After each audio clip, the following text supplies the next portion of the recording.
Ooh, a little bit of a fade in here. They say I'm going live, live, live. This is Mr. Dave. I'm down here in South Georgia, and I want to do a live update.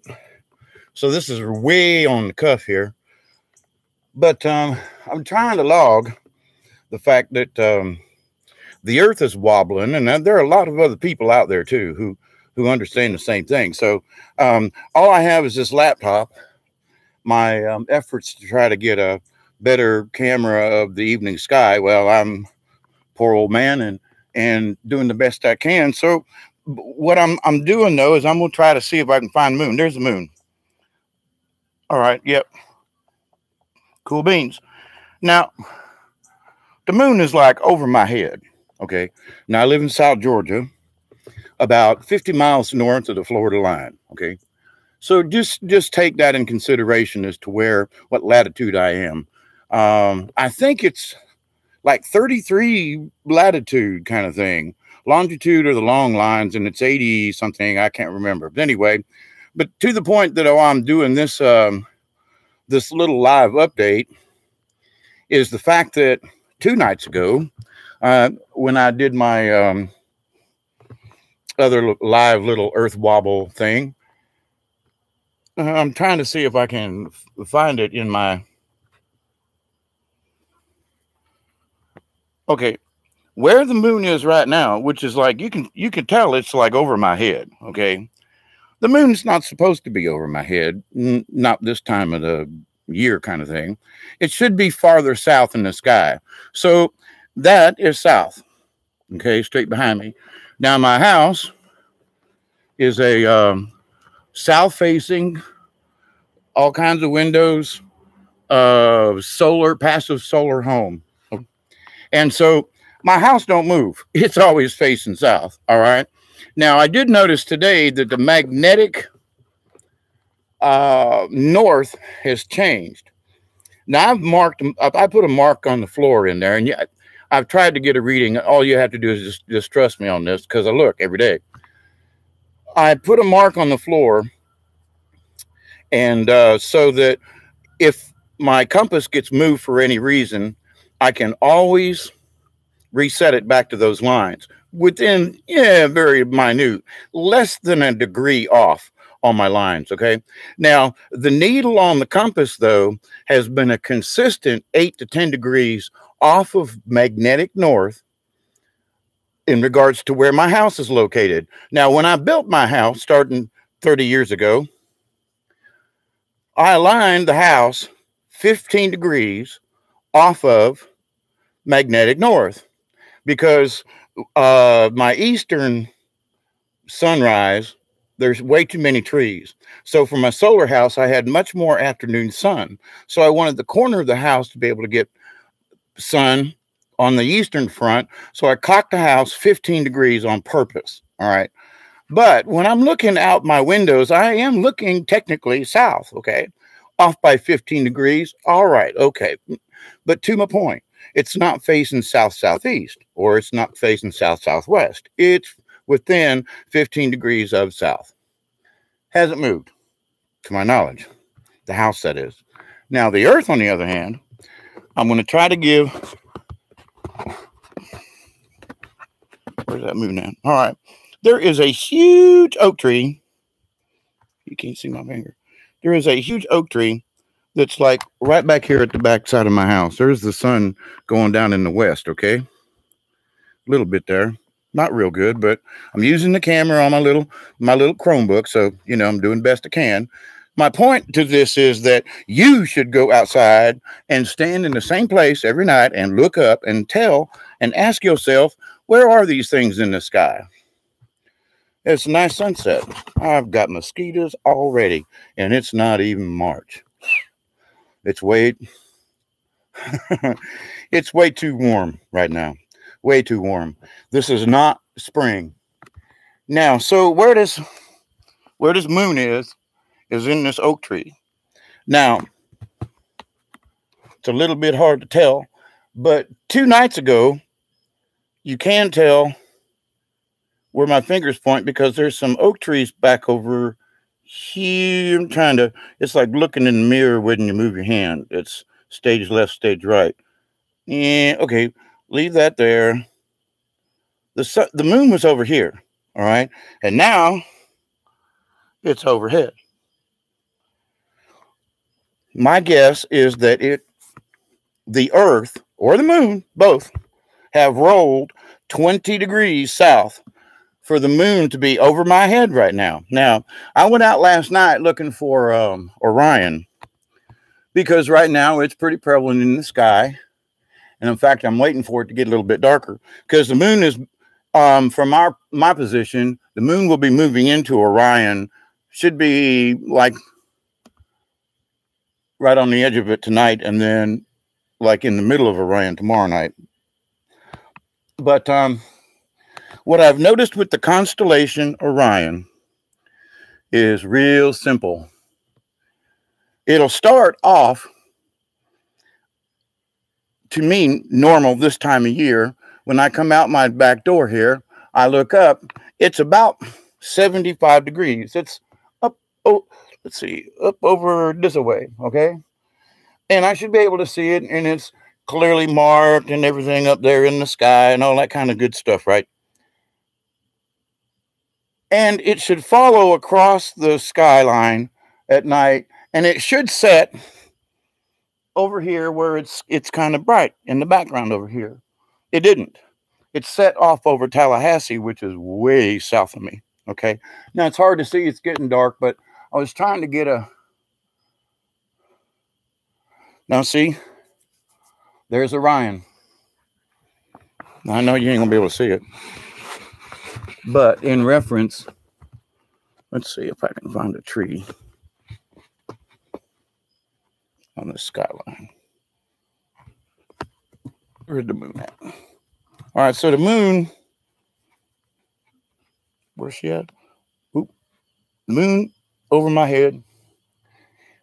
It's not 90 degrees over my head, it's about 85 degrees. It's a little about 5 degrees off of straight over 90 degrees over my head. Okay. Now Orion right now is over this direction towards the east. And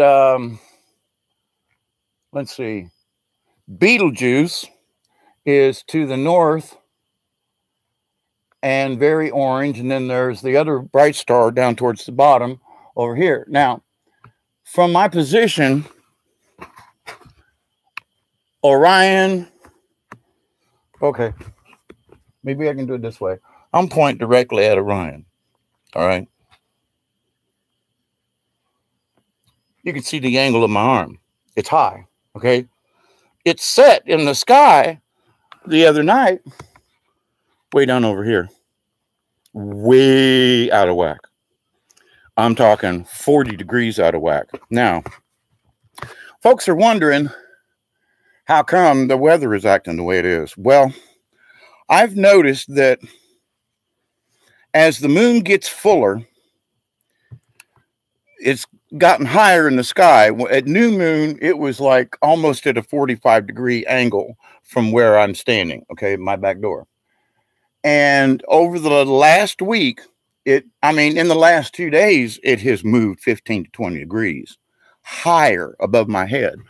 Now, what that means is for the moon to be over my head, the earth must have rolled southward. For the moon, if it normally is at a 45-degree angle, is now over my head, that means the earth has rolled downward south. We have rolled south so that the moon is now over my head instead of being at a 45-degree angle from my position, which should be normal. All right. So now I know, don't believe me. I'm telling you, you need to go outside and check for yourself, because these are the facts from where I'm standing. All right.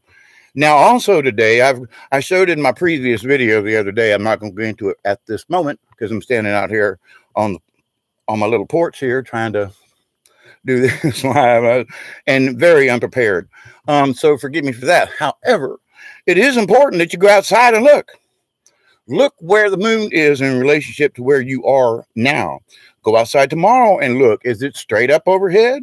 Now it's gonna move east to west differently. So you have to take that into consideration. But my point is that when the moon is up, where is it in relationship to your world?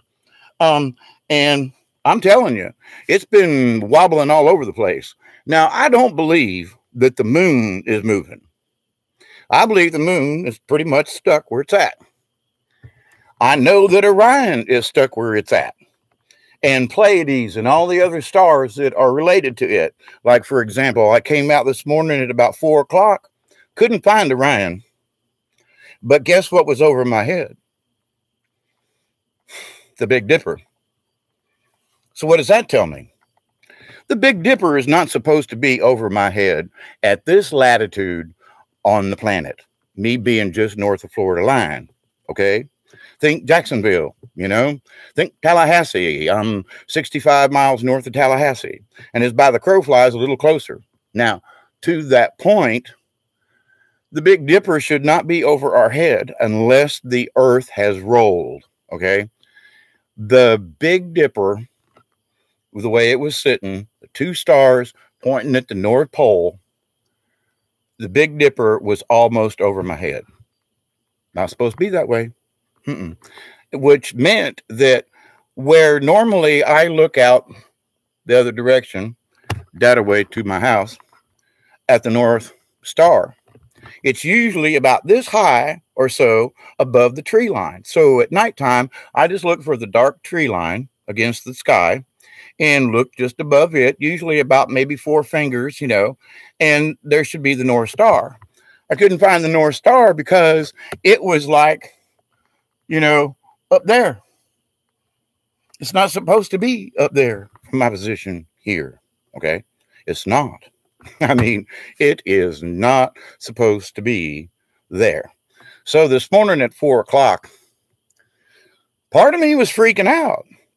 I couldn't find Orion. I couldn't tell where it set. Everything in the sky was jumbled because the Big Dipper is not supposed to be over my head. I mean, I'm not supposed to see all of the Little Dipper at this time of year, okay? Not pointing down. The Little Dipper, as it curls around, changes places with the Big Dipper. So it will come up and you can see it better. Now, but to see the Big Dipper over my head and the Little Dipper, this much clear of the horizon line, which should be where I see the North Star, not the whole Dipper. The bottom of the Dipper was this far above my horizon line. I could see the whole thing. It was unbelievable. So, we are in for some weird times coming up. Now, Orion is getting brighter, but as I stand here at my back porch, you can tell by the way my head is facing. It's up there, okay? It's up that way, all right? It's not down there in the sky. It's not over there. It's not over there. It's up above, well, not over my head, but it's high enough up to where because of my bad neck, I got to bend backwards to see the thing, okay? So that's not normal. Now, it's normal for, how do I put this? Here lately, it's normal for this time of night. Now, it's 7:07 by the clock on my computer, and which is another thing. I have 3 different devices that are all supposed to be hooked into, quote, the system digitally. And 2 of the 3 digital devices have the same time. The clock that I set on the wall, which is a, tick-tock, battery operated, it keeps time with 2 of the 3 digitals. The 3rd digital, which is my house phone, which is hooked up, this is hooked up to the house phone, the wireless. This time says 7:08. On my phone, it's 12 minutes fast. They're both hooked up to the same line. Now, how come my telephone digitally, I can't fix it. Every time I fix it, it goes back to being fast. I'm sorry, not 12 minutes, 7 minutes. It's 7 minutes difference. I can call time up. It's the same as this will be on my computer. When I put my phone onto charge, it's 7 minutes fast. It shouldn't be. They're all digitally connected. Whoo, here come the mosquitoes. Lord have mercy. Not even February. I mean, it's not even March yet. Oh, man. Oh, man. Okay. So a little bit of galactic update while I think I'm going to, bear with me. I'm going to walk to the house real quick, huh? So it'll get dark for a half a second in here in my vestibule. Just hang in here with me for a second. Way too much light there. Woo. It's trying to give light outside. I do wish to give a quick update with some things that are going on in the galaxy. All right. Some are going to say, well, that's why I call this little podcast here. I'm looking for a place to set my laptop. So there we go. The galactic updates, as I've been getting them, and I got another one in yesterday, day before, anyway, and another one today. Now, I get my updates from various sources, okay? And if you look on my liked videos on YouTube, you know, go down the line and do the homework that I do, okay? I monitor about 200 different YouTube stations. Now, some of them I don't agree with, other ones I do. Now, you have to know both sides of the story. Actually, there's about 12 different sides to the story. So one of the interesting things that came up here just in the last, well, it's been going on. The idea of timelines changing or having been changed or are being changed now, or we're in the middle of a timeline change. And I say my own personal sources, and I mean that by my spirit guide, my guardian angel, my contact, whatever you want, my intuition. And there are many times where I haven't said anything because I know folks would just think I'm bat crazy. Okay. And so, I've already been told that I've been crazy for a long time. And so being crazy is not one of the things that I really enjoy trying to put forth, you know? So it's like my job here on this time through, and my job isn't up. Apparently I volunteered to stay until the dadgum very end, because every time I've tried to self-destruct over the years, none of it's ever happened. I've been saved from suicide. I've been saved from other people trying to kill me. I spent 4 days on a river in the middle of August and with 110-degree temperatures that I should not have survived. I'm still here. Okay. I'm not bragging. I'm not trying to, I'm all that. Nah. But I am telling you that I'm still here. As much as I tried to self-destruct in my 65 years, I'm still here. And I've had mind control. I've had the mental health issues. I've been through the whole thing that, I'm bipolar, then I'm a schizoid, then I'm just crazy, then I'm violent. They Baker acted me and threw me in the dadgum Southwest Georgia nut house that is now closed. But that was an experience, and the interesting thing was that I had 2 doctors while I was in there come up to me and give me a hug and go, "What are you doing here?" Well, they Baker acted me over an idiot, but I digress. My point to all this is that I've been through a bunch, and I've seen it from the inside. I've seen it from the outside. I've seen it from the crazy side. And when I quit taking all their damn medicines, excuse my French, my brain started clearing up, and I started healing myself. I'm still on the mend. But, if you fell, 20 feet and landed on your back on a cross beam on a scaffolding, well, that takes some super healing right there. Now, I don't want to, I just want to let you know, if you're watching, that I have been a couple of years ago, was in a wheelchair and drooling and not able to go to the bathroom hardly by myself. Okay. Except on myself. And pretty much everybody gave up on me. Like, he's out of here. He ain't never going to be used to nobody, no way anymore. And out of the wheelchair, I drool once in a while, but I'm 65 years old. So we're supposed to drool, I reckon. Other folks my age are going like, damn, man, all of a sudden I'm drooling. What happened? Anyway, I think it comes with it being in your 60s.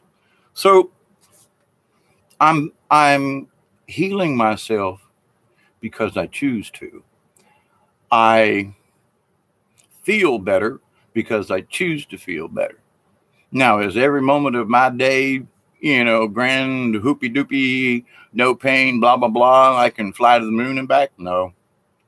A lot of pain, a lot of suffering, a lot of stuff that goes along with it. But I have refused to allow that to be the norm for me. So I hurt today. Well, then tomorrow is going to be a better day. I didn't get much done yesterday, for example. Today, I've already, I fed the chickens on time. I fed all the critters.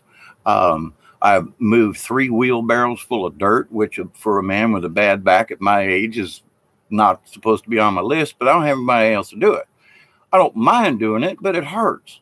So right now I'm taking a break and I'm going to go back out there. It's going to cool down a little bit. And I work evenings a lot of times in my garden because it's too dang hot sometimes in the daytime. It keeps me out of the UV light.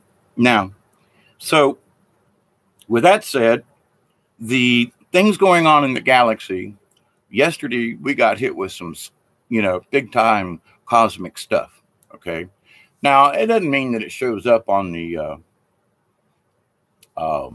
satellite images for the solar stuff. Not all these things can be seen by our instruments. Some of these things can be seen by our instruments, but they're like, don't worry about it. But those energies coming from the sun and from the other planets and from the cosmos and the middle of the galaxy, and these waves have been coming at us for a couple of years. A warning is that tonight, tomorrow night. Now, this is February let me check here.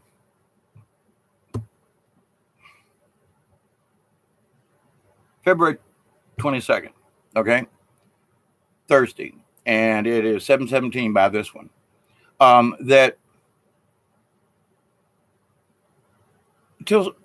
Let's say Saturday morning Eastern Standard Time, we're supposed to get another good jolt of energy coming through, okay? Now, I go onto other websites and kind of hang out in the chats. In a way, I'm like a troll. But what I'm doing actually is I'm looking to see how other folks are reacting, how other folks are feeling. Some folks are like, man, yesterday and today, I'm like, I got hit. I'm so, I'm looking inside myself and, oh man, I'm weeping. I'm crying. I don't feel depressed, but, and I'm telling folks, chill out. This is all affecting each one of us in a different way. Now, that's part of one of my jobs is as an interpreter of some of the things that are going on. Now, I'm glad that I have been able to make a statement here or there in a chat or something, and people will go like, whoa, I felt that. Now, I'm not trying to prove myself right, but what is important, especially to me, I have these symptoms. I don't know what they are.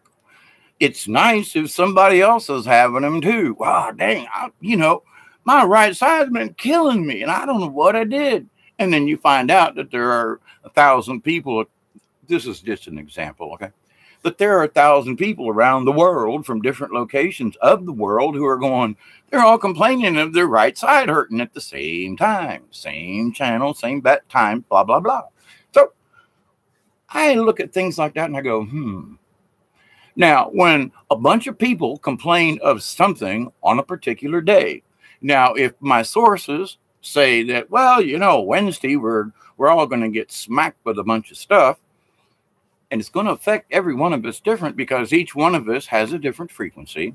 Each one of us is different on our road to clearing our frequency or changing our frequency or whatever our life path is, okay? For those folks like me who have dedicated their, I say the latter part of my life. I'm going to say the second half of my life, okay? To being what some would call a prayer warrior, okay? And I have tried my best to walk the steps of I hate using terminology, but it's the best I can come up with, and is a shaman, okay? A medicine man, all right? And I have been told for years that I am a medicine man. I've been told by Native American folks and brothers and sisters that actually I have the spirit of a Heoki. And to some, Heoki. What is Heoki? Well, when everybody's crying, a Heoki makes you laugh. When everybody's laughing too much, Heoki will bring you down to earth, okay? In a way, he's an opposite, all right? But not in a negative way, all right? Because Heoki is a person in a tribe or tribes, depending on the culture, is that his medicine is as powerful as the medicine doctor or woman of the tribe.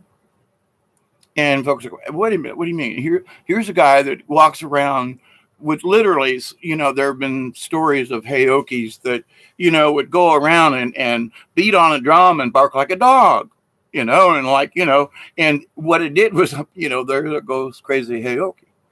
Now, whether he's simply crazy or the fact that his energy was to complement or offset maybe a negative or a positive, whatever, Native Americans understood that the Heoki, the energy and the benefit of the Heoki was balance. Whoa. Okay. Well, now, as a consequence, I was born on the cusp, Libra, Virgo. Mostly on the Libra sides. I want to kick Virgos sometimes because Libras and Virgos tendencies are not to get along too well. Anyway.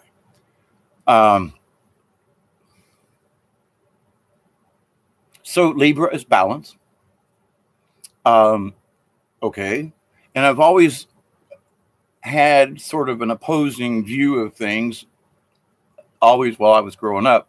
Not a negative, just like, well, wait a minute, because I remember it, debate class, Tampa Catholic. I was one of the first people who were like, 4 seatbelts. I installed them in my parents' car before I was 16 years old because I thought that was, that's what was important. Milky Way Weekly. Hey, you're the only one. Is there somebody else? Oh, there's 2 other people. Hey, how y'all doing? I got on here just by shits and giggles because the dang moon ain't in the right place. Howdy, Milky Way. Hi, Marie T. Hi, Marie, are you down in New Zealand? Are you the same lady that was on the other night? By the way, just curious. Milky Way, where are you in relationship to the world? I'm curious because you didn't see the earlier part of the video, so I'll just fill you in real quick. Is the moon is 20 degrees higher in the sky than it was 2 nights ago. And I couldn't check it last night because we had overcast skies. And but tonight, it's almost straight up over my head. Oh, New Zealand. Yep. So well, I bet you the moon's in a weird place in your sky, ain't it? See, which is weird. So I'm so far north of the equator compared to you. It would be like, can you even see the moon from New Zealand?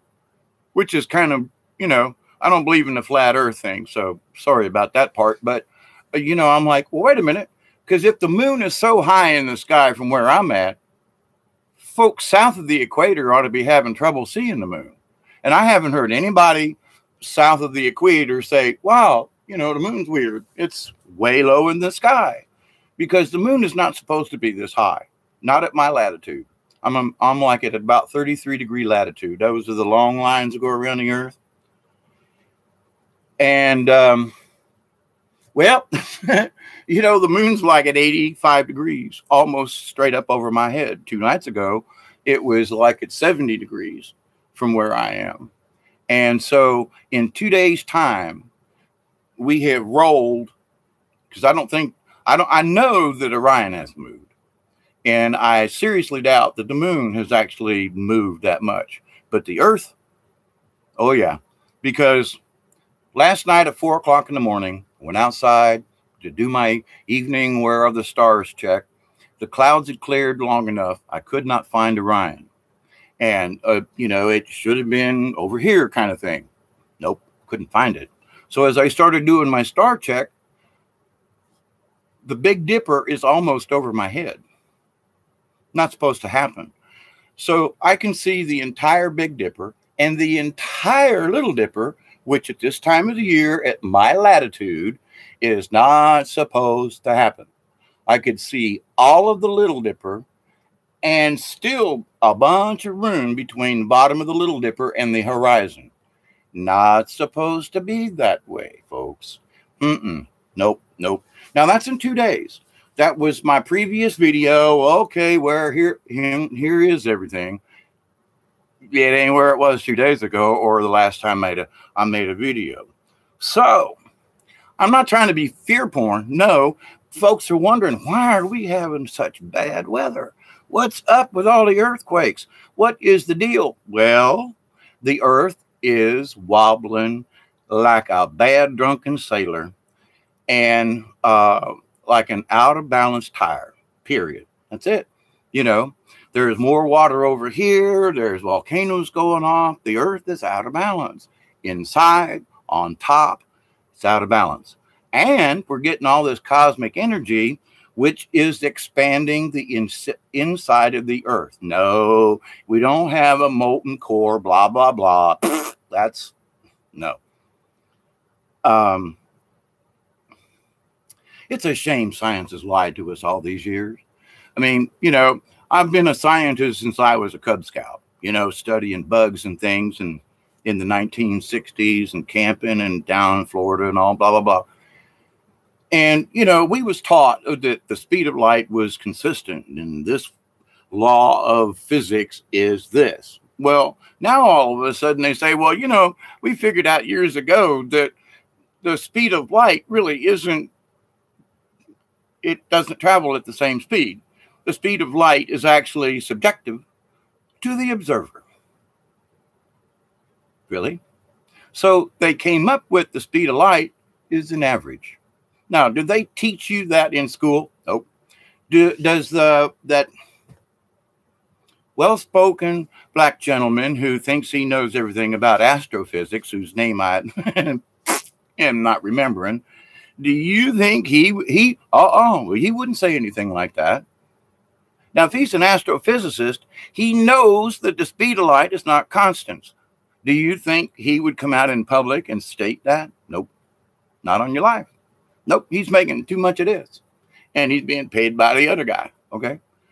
You better not divulge this. I mean, even Michio Kaku, guy, he's brought forth a few things, but he's a little leery about coming out on a limb either. Well, I'm a scientist. What is science? Science is observation.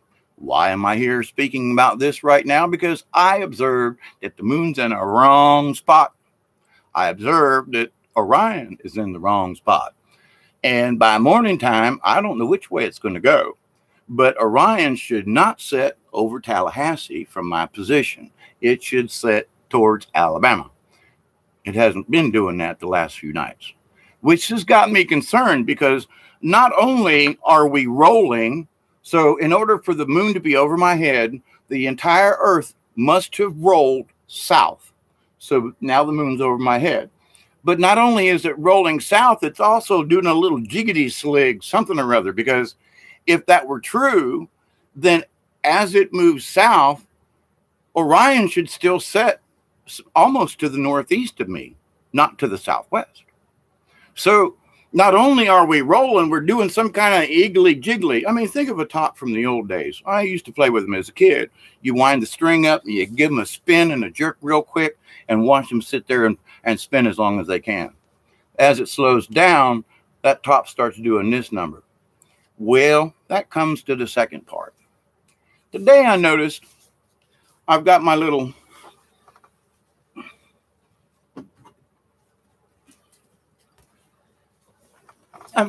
window graph because my house faces south.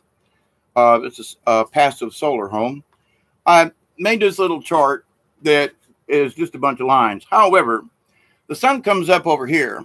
And so the longest line down here at the bottom is the earliest the sun will hit the windowsill inside my house. Okay. It is a perfect sundial. Now, this morning I noticed that at the there's a 10:30 mark right there where my finger is. Okay. It was 9:30. And I thought, well, that's interesting. So I looked at the date on that, and it was almost this time last year before the time change. So that tells me that if it's on the 10:30 line, but it's 9:30 on my clocks, it says that the sun is early.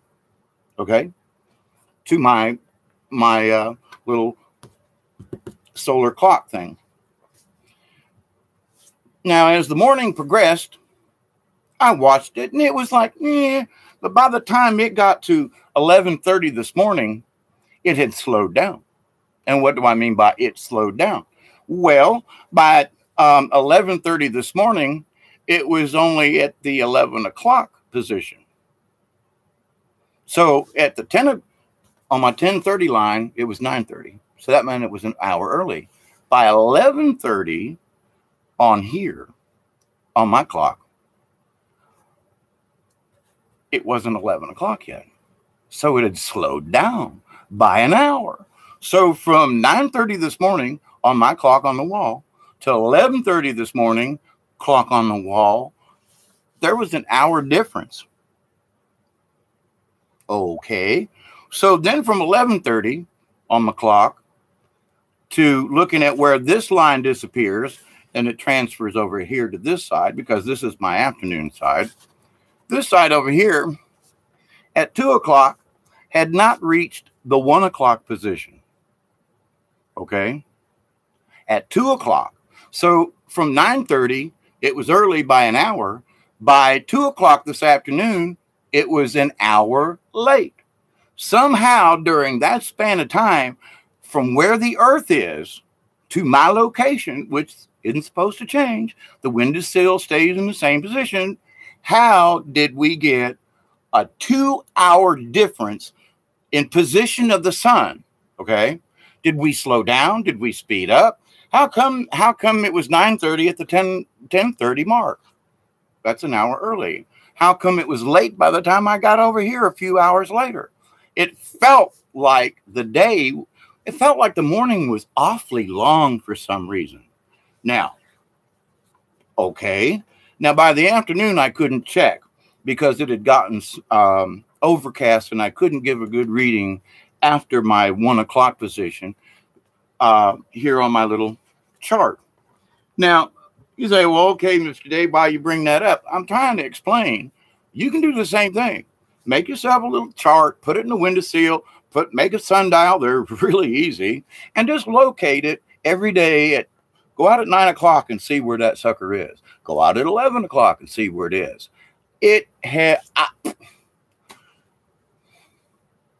Last year at this time, there was an hour difference in the entire day. It might start out early, but it had slowed down and had caught up by the end of the day. Today, however, we lost 2 hours, actually. I mean, if you count the fact that it was an hour early, well, it caught up with itself and then slowed down even further. I mean, it was almost like the sun was never going to reach my 1 o'clock position. I kept waiting on it and waiting on it and waiting on it. I sat here and I was like, I almost did a video, but I was like, you can't see the chart that well in the window with the camera that I got, so I didn't. Now, for the cosmic update part, we're supposed to get into some heavy duty stuff in the next day or so. Now, the galactic intel that I have, and I kind of felt it, was that there was one hell of a battle and a war going on above our heads over this last weekend, Monday, spattering going on. And the warnings have been that when CERN cranked up one of these last few times, they were basically radioing for help, okay? Because the dark guys have not been faring too well lately. Well, reinforcements came in from off of the flank. Now, when you're talking about intergalactic space, it's kind of hard to tell if somebody's coming from another galaxy to end up sitting in the middle of your solar system. However, if you look at the LASCO C2, C3, they shut them off the last few days. Now, I've been going in and looking at the pictures and stuff, and the activity of starships around the sun, it's got to be 10 times bigger than the Earth. Orbs coming out of the sun, being spewed out, and it's obvious. You can see these things rolling across the sky from the sun out of the... And the reinforcements arrived, and there was one hell of a battle. Now, I was told by my spirit guide that I'm helping in that battle. Well, I got to tell you that I woke up the other day. I had bruises on me. I couldn't walk. It was like somebody dropped me out of it was like I fell off a scaffolding. Now, I don't know, but my dreams say I was in the middle of something. And if my astral body is helping, okay. But I got to say that whatever went on the other night was big time. I can't prove it. This is just supposition on my part. However, I was told that I was helping. And then I got confirmation from a totally different area. Nibiru is on the other side of the sun. And it's not what everybody thinks. Nibiru is a prison planet. And there are a lot of nasty folks being taken to it. We're not going to hit by Nibiru. Nope. There is no other stuff there. And they sent somebody to the moon, but not in what they showed us. You know, there's too much evidence of the contrary. Hi, tinfoil hatter. Yeah, I'm way beyond rockets. These folks have been doing stuff for a long time, you know, and I've actually, as a machinist, I've worked for some folks who are no longer in business, but we made parts for some of the things that went into some of the NASA stuff. Little small pieces, but doesn't matter. We still had a job to do, and we still made parts for it. Well, this planet's being liberated. And the frequency of Mother Earth is changing big time. I mean, all you got to do is just go check the Schumann resonance and see what's been going on. But Nibiru and the Anunnaki and all them kind of good stuff is that they made this a prison planet a long time ago.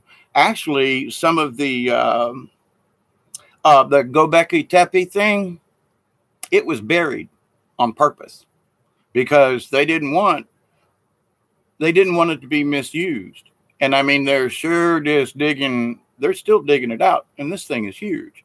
And it was left by the giants, the 75 footers, you know. One of the things that happened many years ago, and I don't know how old y'all are, but I'm 65 and I've been watching NASA stuff and everything since I was a little kid. I grew up in Florida, man. We went over to Cape Canaveral when it was Canaveral, then it was Kennedy, then it went back to Canaveral. And I don't know what it is now, but we've seen rockets go off in person, you know. And I've been to this Kennedy Space Center. I don't know. I guess it's still Kennedy Space Center in over there in Titusville, but or Canaveral, Florida. But to the point, though, you know, years ago we were shown that, you know, using a rocket going straight up was idiotic, and it still is. Oh, Elon Musk, all that. If you think that they can land a rocket like they show on the TV, coming in at an angle like this, in the last 50 feet, it rights itself and then lands. Are you serious?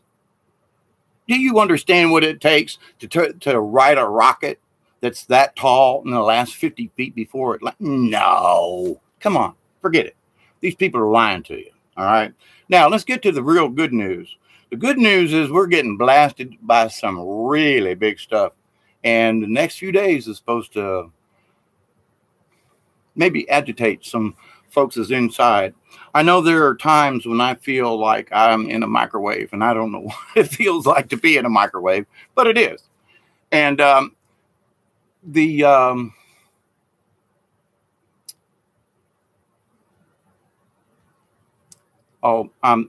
went the ethereals, that's not the word for it. Anyway, those folks who contacted me almost 2 years ago in Ohio, and there is a video in my video thing about the blue spheres that I photographed when I was in a very special sacred place in southern Ohio, at the petroglyph site. And they're not the sphere being alliance business. It ain't nothing like that, but they are blue spheres. And you can look at that video and all the pictures that I took. And I was told how to take the pictures by the being that was there. I know it sounds weird. It freaked me out, okay? But after almost 2 years, I'm getting information that is coinciding with everybody else. And the contact that was made at the time was, "Hi, Mr. Dave. We just want to say hi. We want to show you that we are real. If you turn around, put your settings on this and take a picture, you can take a picture of us." So there are pictures of these beautiful sapphire blue spheres. The only time I've ever taken pictures of spheres that are all basically the same color. No orange, no yellow. They were all blue. And they told me that they are part of the fairies, pixies, leprechauns, all of the etherical, that they're waiting to come back. They're waiting for the energy to change enough so that people will respect them again. And that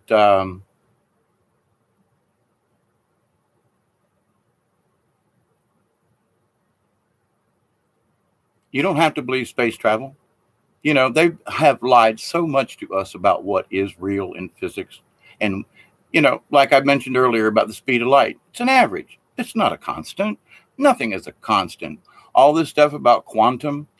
My grandmother, when she was alive back in the 70s, her and I understood what quantum mechanics was because I could think about her.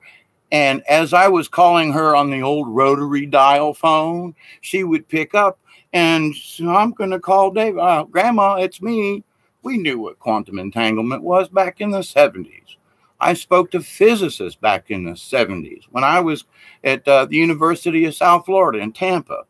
You know, I've been discussing this for a long time, not counting my own personal experiences and the things that I've been shown. But no, we haven't made any progress in 20 years. Why are they still using a rocket? Back in the 60s and early 70s, they were showing how they were going to use a steam catapult in the deserts and shoot a rocket off using and to be able to gain velocity, escape velocity before it ever really left the ground. Why'd they give that up? Or did they? Well, that's because they had other technologies.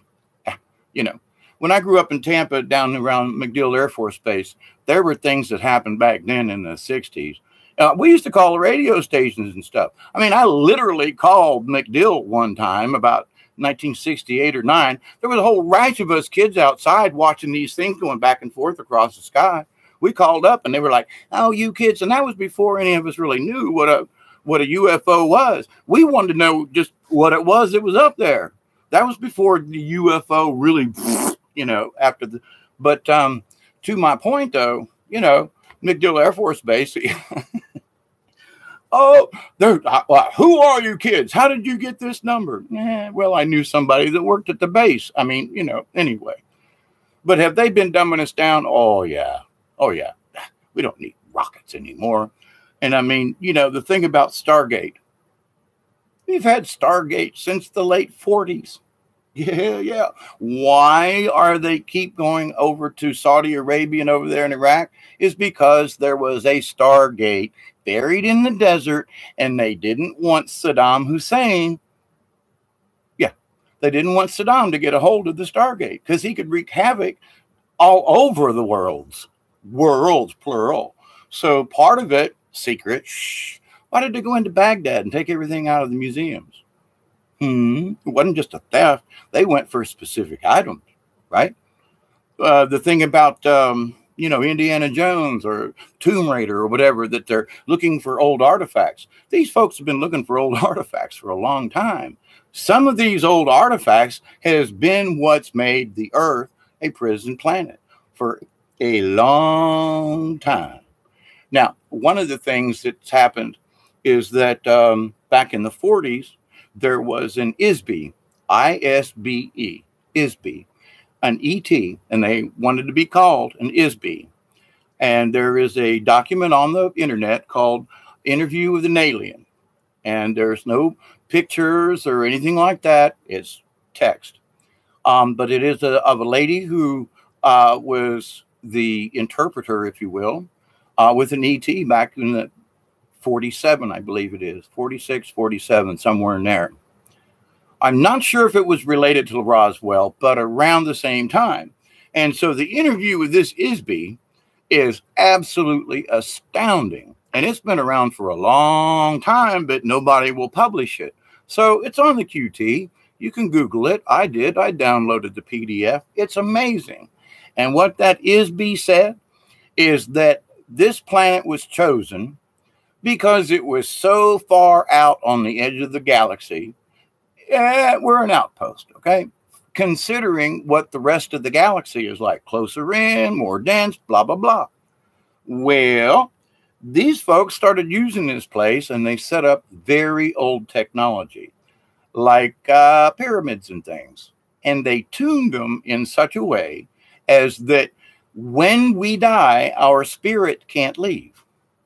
It has to stay here and be reincarnated over and over and over and over again. Now, whether you believe in the Bible or Jesus or anything like that, immaterial, but here's part of the thing. He came back to show us that there was a way through that, basically. And they twisted it all up. Same thing with Buddhism. If you study Buddhism or any of it, if you follow the traditions of vibrations and compassion and those types of things, that really is the way to the next level, if you believe in any levels at all. However, but what they did was they used, this earth has been a prison, not just recently, but for thousands of years. Some of the beings and entities are despots from all over multiple galaxies because nobody considered this off the way out in the world, planet on the edge of a galaxy. We're just going to drop them off, but they can't get off. They have to be maintained. Now, if you believe in the Dracos and all that, which unfortunately I've seen too many things to make the Draco more real than not. but that that explains why, they want to eat us. Why are all the satanic cults and everything? Why are they into cannibalism and eating babies? And they are. I've been very too close to that mess years ago, and it's way too real, and way too real. Oh man, bad thoughts, go away. But to the point though, that would explain why they want to eat us. Why do they want to eat baby? Why do they want to eat, and anything like? I mean, well, if they were lizards, well, that makes sense.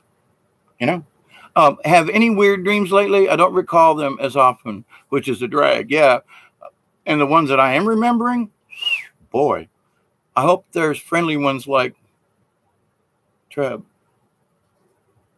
No, they're not only Draco or reptilians. These Isbies are kind, wonderful beings.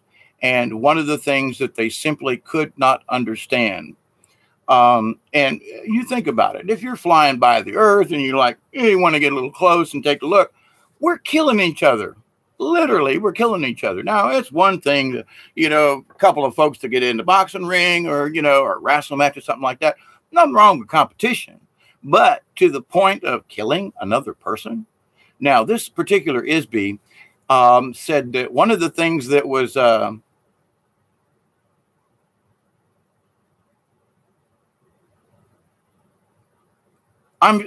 are reptilians who are mixed with Palladian blood and vice versa, and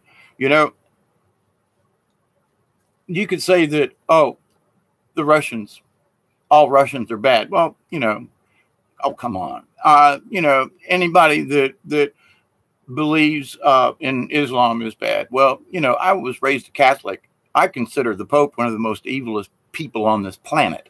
And so everybody's got their own, but to the point though, it's what's in your heart that counts. It's not the religion that you are. And you might be from a particular planet, but that doesn't necessarily mean that you want to go around and eating people. However, if you're a dragon or a lizard and that's your tendency, well, it just makes it easier. I've pretty much given up meat. So, yep, we all. And one of the things is, to the folks who don't want to believe the DNA business, why do we have like 1 and 2 is spliced? Why is all the other critters and creatures and everything else on this planet that we've been able to map, nobody's got a crisscross like the humans do? Now, I'm sorry, but I don't think creator source made us that way. Somebody gene spliced us somewhere down the line. We're supposed to be able to do things. I should be able to grow my teeth back. I grew them once as a young adult and into adulthood. I grew teeth. I should be able, I'm 65. Why did that gene suddenly quit? Lizards grow their tails back. At one point, if I cut myself, the skin regenerates. So there is a portion of regeneration already in our DNA. But why did they splice it out of us? Well, because we were getting too god dog smart for it, and somebody had to step in and calm us down a little bit. That's what I believe. Now, that's the Anunnaki, all the other craziness. They messed with our gene pool. Mm-hmm. Now, which is what's going on right now, is that the aluminum in the sky, some of these folks are trying to claim that it's not chemtrails anymore. No, it's stratospheric aerosol injection. SAI. That's the new term. And if you say anything other than that, then you're a conspiracy nut. But if you say that there is stratospheric aerosol injection, you're cool because you're speaking science now. So we all need to change from the trail thingy to the new SAI. Now, with that said, because see, stratospheric aerosol injection is not in the lexicon yet of the AI. So they're using it on their level, but we dumbasses are still using the word chemtrail. See, so anytime we mention that word, AI wants to pick it up and throw it out. Ooh, tinfoil hat, and aluminum foil hat. Now, so the next few days are going to be very, very, very, very important. And I'm getting this from a lot of other areas. And that the energy changes are trying to fix our DNA, to unscramble the mess. That actually we're supposed to have a trinary, not a binary, helix. And that if we get stuff correct, then we're going to feel a whole lot better. We will be able to regenerate. We will be able to live 150 to 200 years without anything special, just because we can. Did you hear about Nixon's time capsule? Oh, yeah, I did. Would be alien and whatnot. If I were a gambler, it would be considered a long shot. Well, except, and here's one of the exceptions. How come Kissinger had a secret meeting with Trump recently? I mean, Kissinger was like, oh, nowhere near the White House. Now, there are people bitching about that on QAnon and some of this stuff. And like, what's Kissinger got to do with this? In fact, Dr. Corsi made a lengthy and explanatory thing about Kissinger. And it's that Kissinger, despite what he has done, is that what's he up to now? What does Kissinger have to gain at this point in time? He's an old man. He's not long for this world. Why does he give a crap? I mean, as far as, the globalists take over. Well, because I think he's kind of been tapped on the shoulder and his responsibility, he's still alive. So is the guy that's talking about Kissinger and that they should reveal this. And recently, which is kind of odd, it was said that they kind of went into the White House and tore out all the walls looking for bugs, wiretap things. Now, isn't that a strange off coincidence? Now, number one, I don't have any inside information except what I've been able to pick up from all various places, but they did clear the White House for a while. They did do some, scanning for devices and things. Did they really tear out the walls? And what if they did hide something in a wall, for example, and that part of this, intelligence thing, and about that time, by the way, Kissinger was kind of meeting with Trump, and I scratched my head and I thought, oh shit, we're in for it now. Because I've been watching Kissinger since he was with Nixon, and to the point, Kissinger had good points. But I don't think he wanted to kill us all. I think basically what Kissinger said back in my day was that, hey, y'all, we do have an overpopulation issue here because of the doubling factor. And if we don't do something about it, and if we don't do other things, we're going to be in a world of mess. He was absolutely right back in 1970. Okay. So, because I debated this at Tampa Catholic High School. Okay. That's how I know. I was on the debate team. So now, though, Kissinger's out, blah, blah, blah. What is Kissinger doing now? Now this other gentleman comes out and goes, well, Kissinger, he was the one that had the secret. Oh, holy crap. Well, do you also know that Donald Trump's uncle was one of the people who went in and after Nikola Tesla died and got all his notes and all his stuff? Trump knows about all that through his uncle growing up. Trump is trying his dead level best to get some of this other stuff out to the public. But he's got to take care of some of these. I'm trying my best not to call folks names, but these idiots that have been running over us like John McCain and Kerry, and I'm going to stop there. They have not been for us, you and me. They've been for themselves and the ketchup company. And that's because John Kerry's never mind.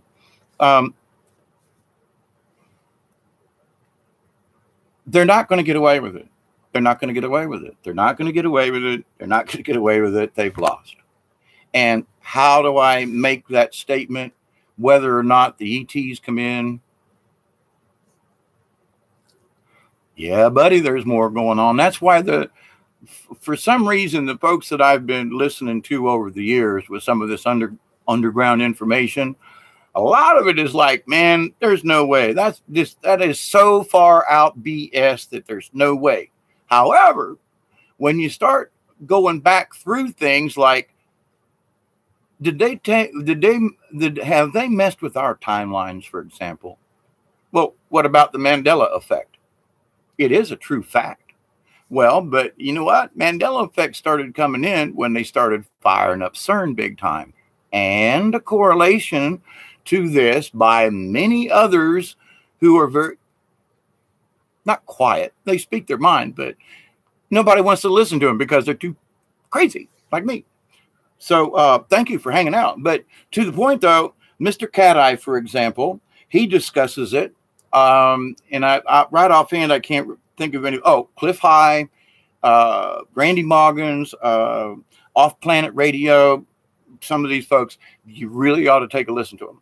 Now, I've been following these folks for years, and everything is with a grain of salt. But then when clues start happening, or I see things like, well, for example, Drake Bailey. A lot of people think Drake Bailey's just out of his freaking mind.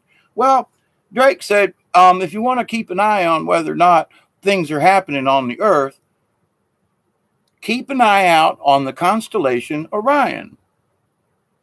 Now, that's been months ago. Well, so I always watch Orion. I always have. As a little kid, I watched Orion and Pleiades. I didn't even know before. And then, all of a sudden, Drake says, keep an eye on where the moon is and where Orion is. So I'm like, okay, fine. So that 3 days later, I go out and I see Orion is like in the so far south, it's not supposed to be there, which means, and consequently, it was cold them 2 weeks, like 23 degrees every night down here in South Georgia. Killed a bunch of stuff, fruit trees, blah, blah, blah. Anyway, but the earth had rolled north. And that's why I got so dadgum cold down here in the south. But at the same time, when we rolled north, guess where Orion went? Orion went south, which is just plain logical. Yeah, I've been listening to Greg too. Greeting, Tinfoil Hatter. What part of Michigan? Upper Peninsula or the lower? I've been to Detroit a couple of times. Poor old Detroit, man, oh man. But anyway,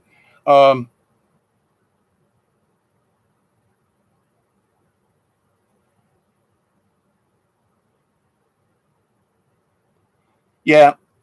Well, if you were watching me earlier about the fact that the sun changed twice, 2 hours today alone, and the fact that it's rolled up,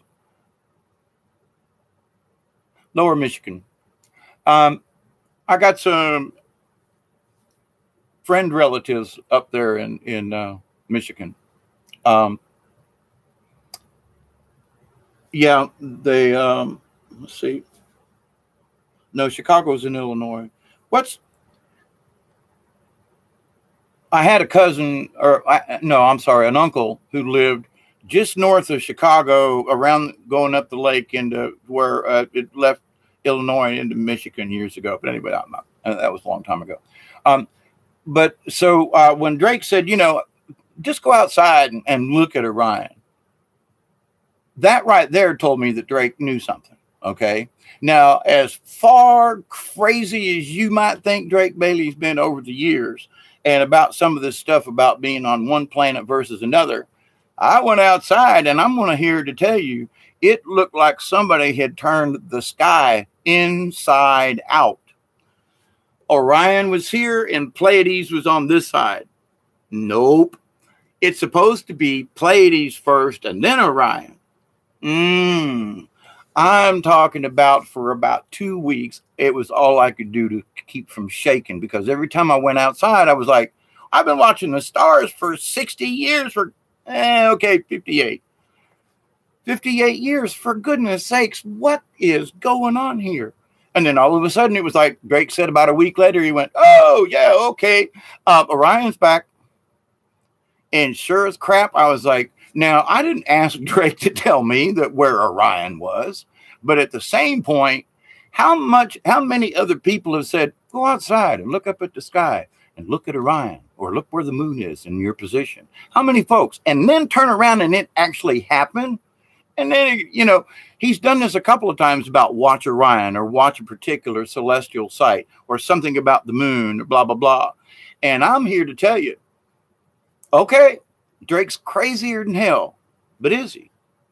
I'm here to tell you, he must be right on the nose, because every time I turn around and I get, quote, inside information, which is interesting because you mentioned David Wilcock. I've been watching him before he was popular. I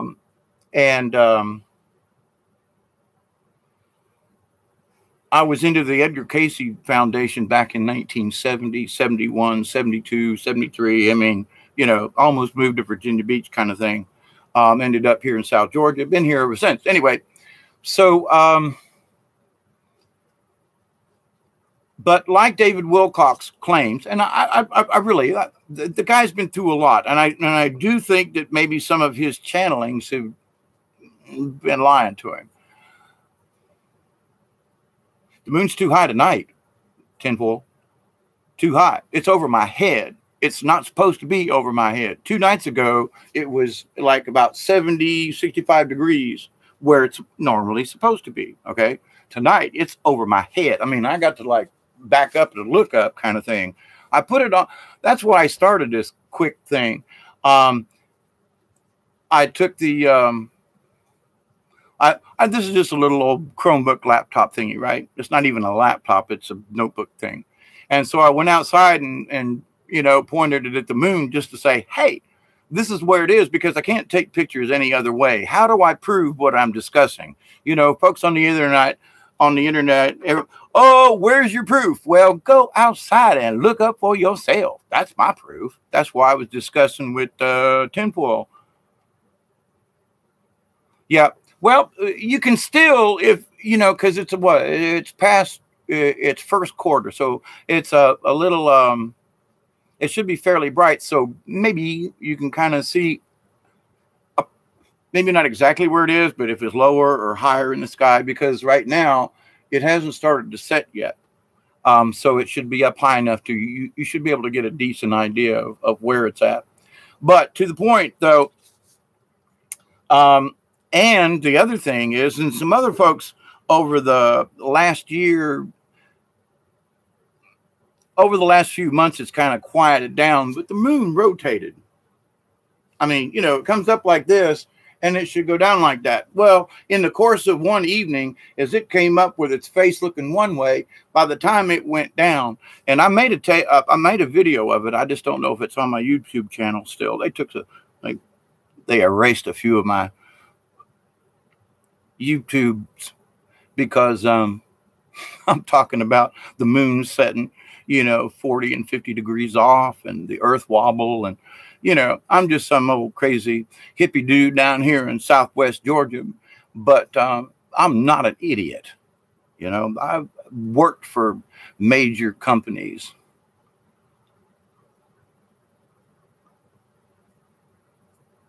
I find you some of the dumbest chats. Like-minded, yeah, Crystal Key, Milky Way, hi y'all. Crystal, you're new here. Hey, howdy. This is one of the things that I think is interesting, and folks keep meeting up with folks in cyberspace, and if you're on the internet at all, about Q. Well, let me just say this about the Q factor. Now, I'm not going to go into any of the posts or anything. It is important, but not for this conversation. And I would refer you sometimes to who I consider a friend in a way, Lionel Nation. Okay. Lionel hails from Tampa, where I grew up. he went to Jesuit high school, which Tampa Catholic. We never did beat him in a football game, I don't think. But you know, and you're all boys versus some boys and a bunch of girls in a Catholic school. You know. Anyway, so but Lionel, he has brought a lot of levity to things, and like for example, it's like the Q thing. Now, what I think is important about the Q thing, whether or not it is accurate, but in a way, you still there? Yeah, tinfoil. You know, I have wondered because of the way Drake puts things out. I've kind of scratched my head because Drake said in one of his radio interviews, I'm not sure if it was on Blog Talk or if it was on Sam Muggsy, but he said that he was like a Q in Star Trek. And so now we have Q giving out info, and it gives out info much like Drake puts out in some of his, you know, he asked the question, what about this?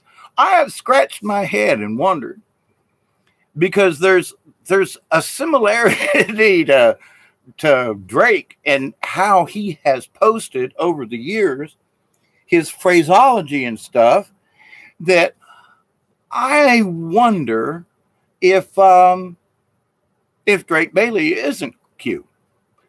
That's just my 2 cents worth on that. However, it kind of makes me giggle under my breath, he, because he kind of let it slip a couple of times, like, hey, I'm like Q and blah, blah, blah, you know, but has anybody connected those dots? Should anybody connect the dots? It's just an observation from my point of view. But it kind of adds to this sub-conspiracy thing going on. It's like, for example, you know, the people in the UFO community are at each other's throats. Are you serious? There are a million different beings out in the universe, and you're trying to say that, there's 3 over here and 4 over here, and if you don't believe in mine, then yours don't exist. And are you serious? These people are like, hey, do UFOs exist? Well, we can all agree and nod our head up and down. Yeah, they do. They are. Are we being lied to by our respective governments? Yeah. Has Putin told the truth to the Russian people? Oh, yeah. This summer will be 2 years ago. Putin went out in front of a large audience and discussed it. Yep. And he threatened Obama with coming out with it. He and Trump have had discussions, along with Krill, by the way, that they're trying to get rid of some of these oligarchs before they really lay it out thick. They have to allow these people to shoot themselves in the foot, because how are people gonna really believe that? I can't believe I was a Democrat, but anyway, I can't believe that I was involved in any political party, but that's neither here nor there because they're both bad.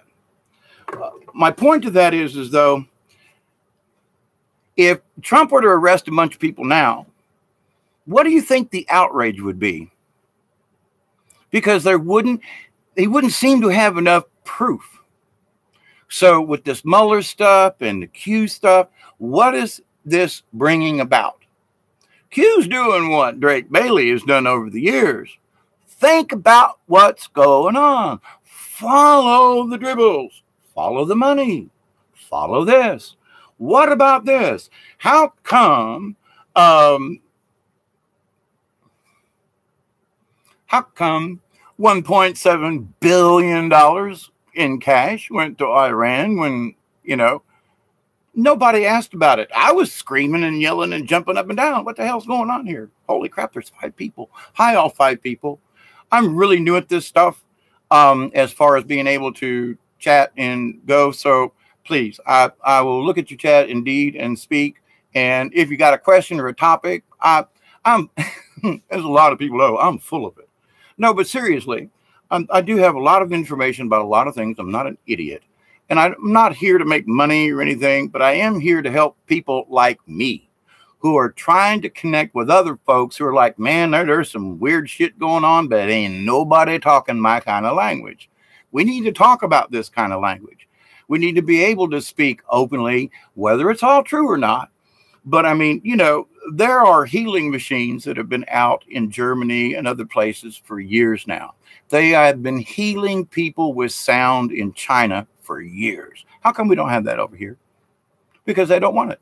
Big Pharma can't make any money off of a sound machine that's going to heal you from the inside out, you know? And so it's like, okay, Dodie. Hey, Wade, are you in here? No. Wade, did I miss? Hey, Wade, what you doing, man? You in Calgary way up there. Hey, Miss Crystal, where about in the world are you? Just because. 10-4, you up in Michigan. Yeah, where are you, Miss Crystal? Just because.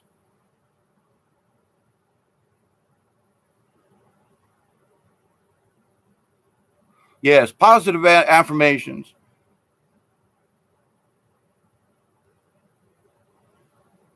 Right. It doesn't help with the depopulation. And the thing is that it's their agenda.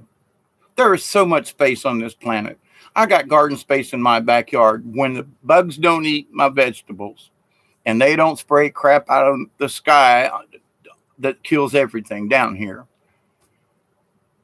I got plenty of garden space to feed a bunch of people. I had vegetables go bad last year because I couldn't eat them all, and nobody would come to my house to pick them up.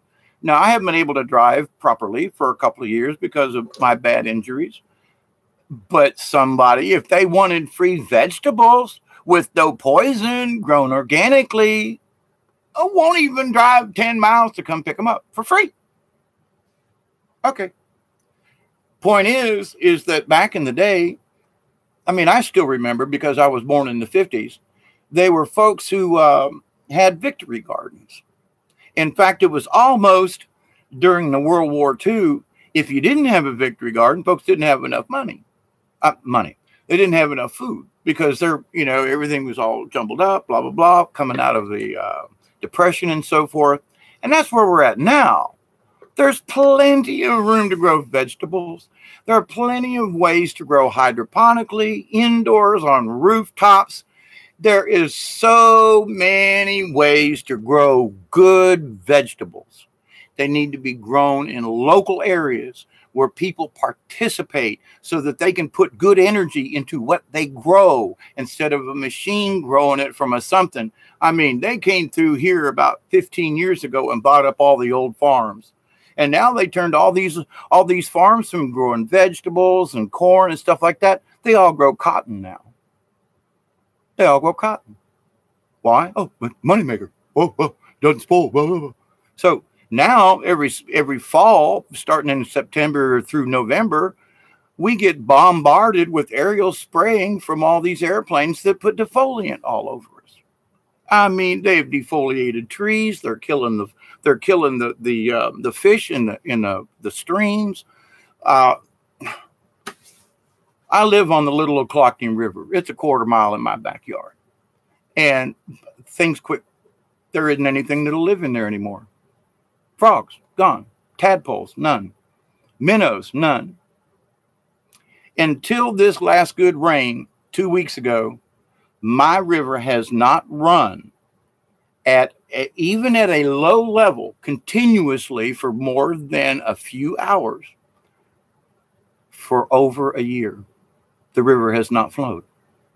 It's been stagnant for a year. And it used to flood 2-3 times a year. I mean, right up to my back porch, dang near it.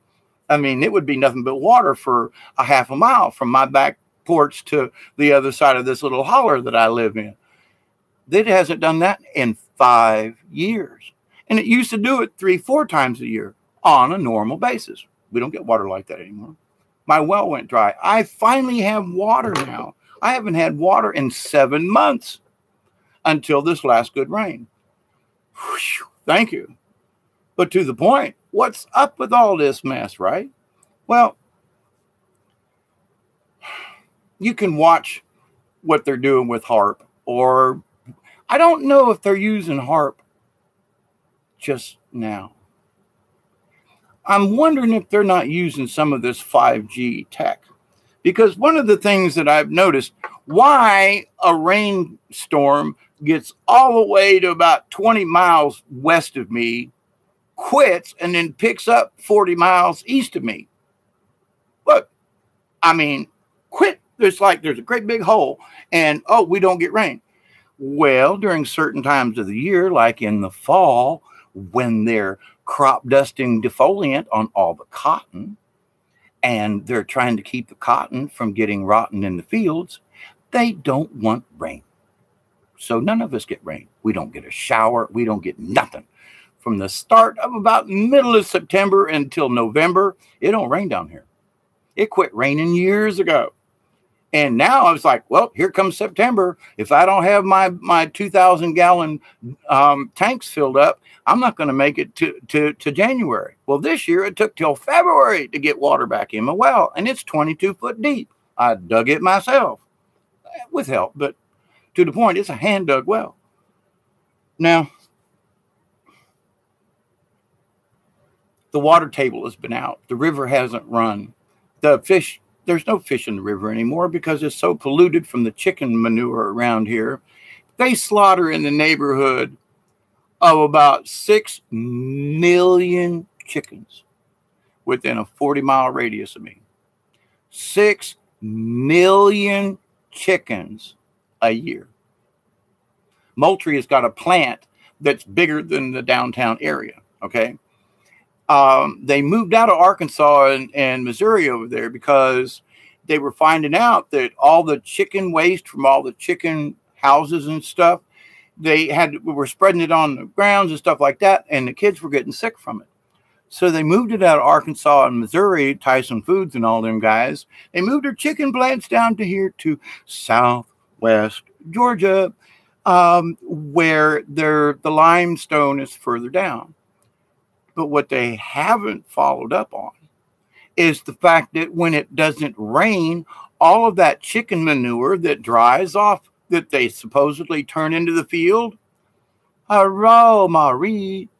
I'm honored to have all of you, actually. If I get one person to talk to other than myself, I feel absolutely privileged. And 5 whole people, my goodness, my heart goes out to you all. Blessings, and we're going to make this. We are going to make this. We are winning. We're going to win. And that's because I'm full of hopium. That's another subject I would like to breach. Well, needless to say, to tie up my little discussion of Southwest Georgia, we've gotten the raw end of the chicken shit deal. I mean, literally. We are up to our eyeballs in chicken poop, chicken waste, chicken, you name it. But people in Moultrie have a job. Now, what is it doing to the ecosystem? Close your eyes. Don't look. There's no fish in the rivers no more. We had to dry. And everybody's got this airborne disease. What is it? Well, when the chicken manure dries and the wind picks up, you can see it blowing across the land. Within 1 mile of me, as the crow flies, there are 4 chicken houses with as many as 500,000 birds in 4 or 5 of these chicken houses. Where's all that poop going? Do you think they would use it to make methane? No. Do you think they would use it as a, quote, fertilizer? Nope. Anytime I try to bring up the subject of, look, wait, you guys are how many tons of waste per year and you're not making methane gas out of it? Are you nuts? It's free. And then not only that, but once the chicken manure, I checked this out because I worked for a farmer years ago where we were going to go and have a methane digester on a hog farm. But hog farm ain't really good for it. Chickens, on the other hand, are. Now, the thing that is so good is that when you process manure in a methane digester and take all the volatile gas off of it, which is just methane gas, natural gas, that what the chemical composition does to the poop, it makes it better. It's better for the garden. It's better for the soil. It's better all around. And not only that, but any other contaminants like all of the injections they give the birds and all the stuff to keep them from killing it. Anyway, all that gets mushed and gushed, and so that it's not nearly as volatile when it comes out. And you get the natural gas off of the cooking poop. So these folks who are running all these great big chicken houses around here, and oh my God, they put in 2 more in the last 9 months, like we didn't have enough. None of them are using it. They're putting it in big containers and they're letting it dry, and then they're throwing it on the ground anywhere they can find it. And they're not turning it under the soil like they're supposed to. EPA, 2 years ago, had an ongoing thing that twice a month they were checking 2 of the creeks around here, Lost Creek, Big Creek, and also the Little Ochlockonee River north of me, where there is a huge chicken factory farm thing less than 100 feet from the river. So anytime it rains good, all the chicken crap runs off of their farm and ends up in my backyard, which is like 2 miles north of me. So a decent flood, water runs, blah, blah, blah. I end up with chicken crap on my yard. I can't say anything about it.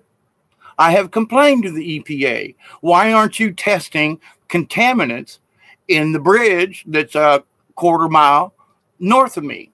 Why aren't you checking the river there for the contaminants that you say is so bad 2 miles north of me? What, in 2 miles, all those contaminants are suddenly gone?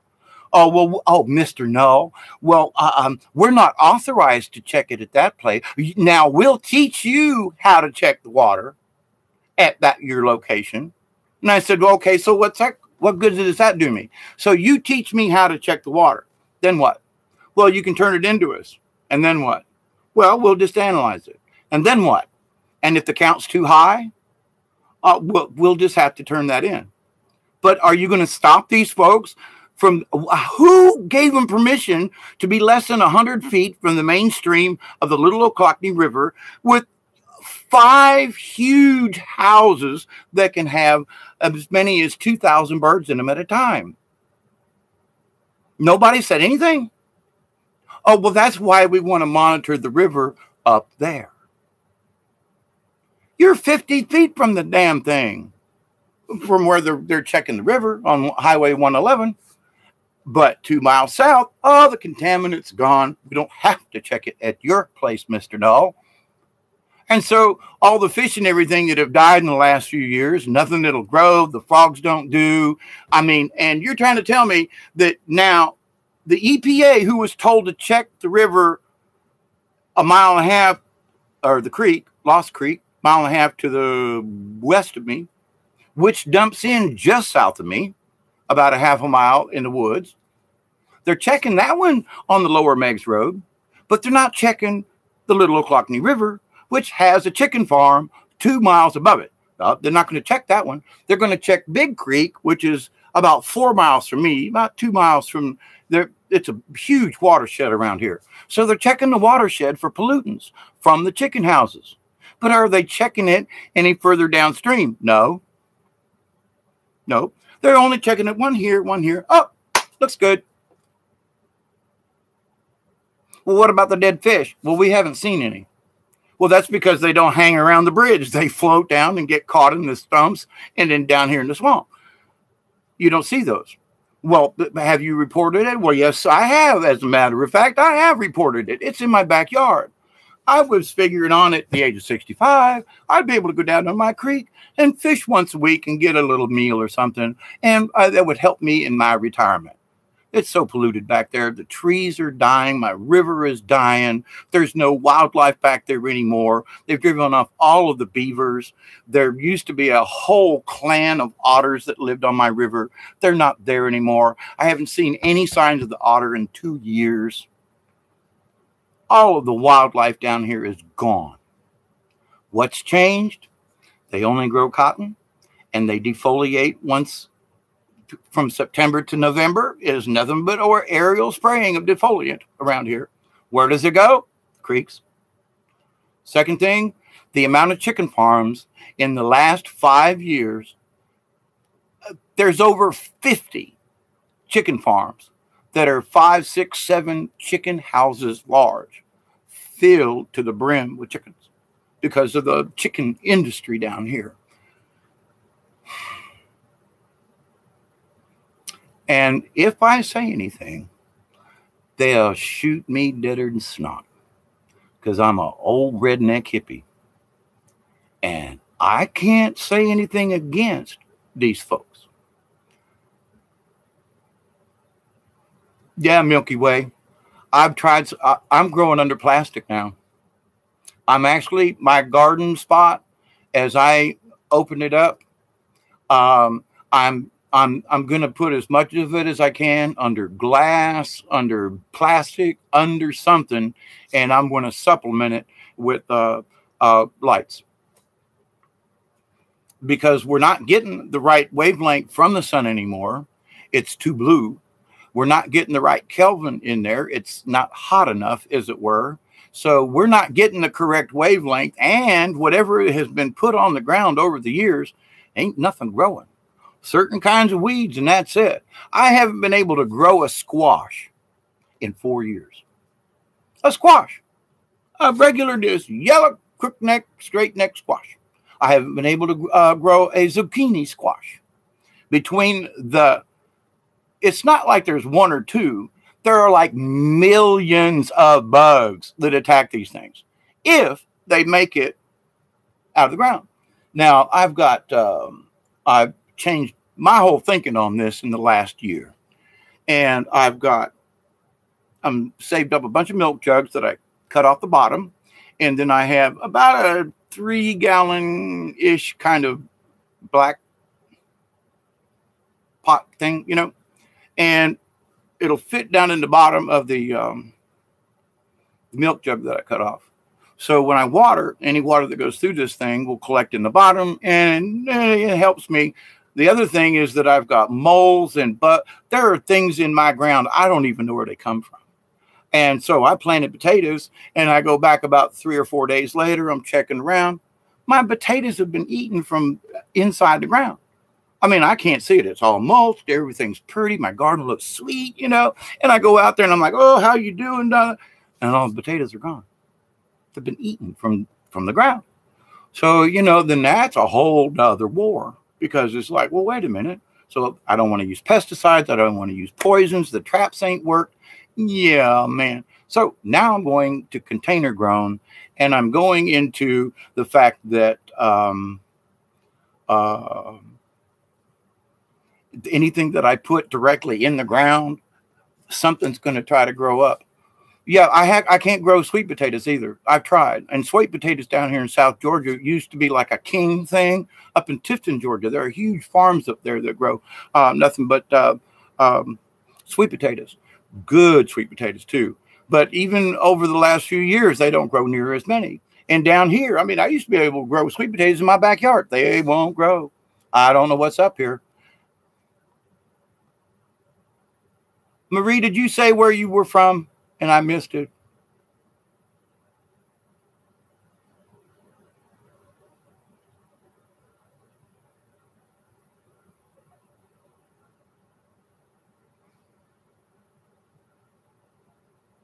I missed where you're from, Crystal.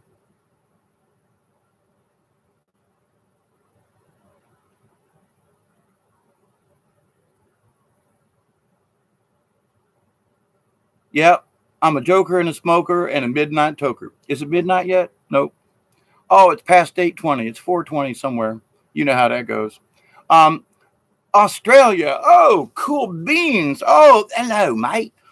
Yeah. I did a play years ago that was took place in Perth, and down an alley filled with cats, and I can't remember the guy's name, but he was still alive. But man, it was a really good play. Anyway, So yeah, around here we've got these dadgum issues with, all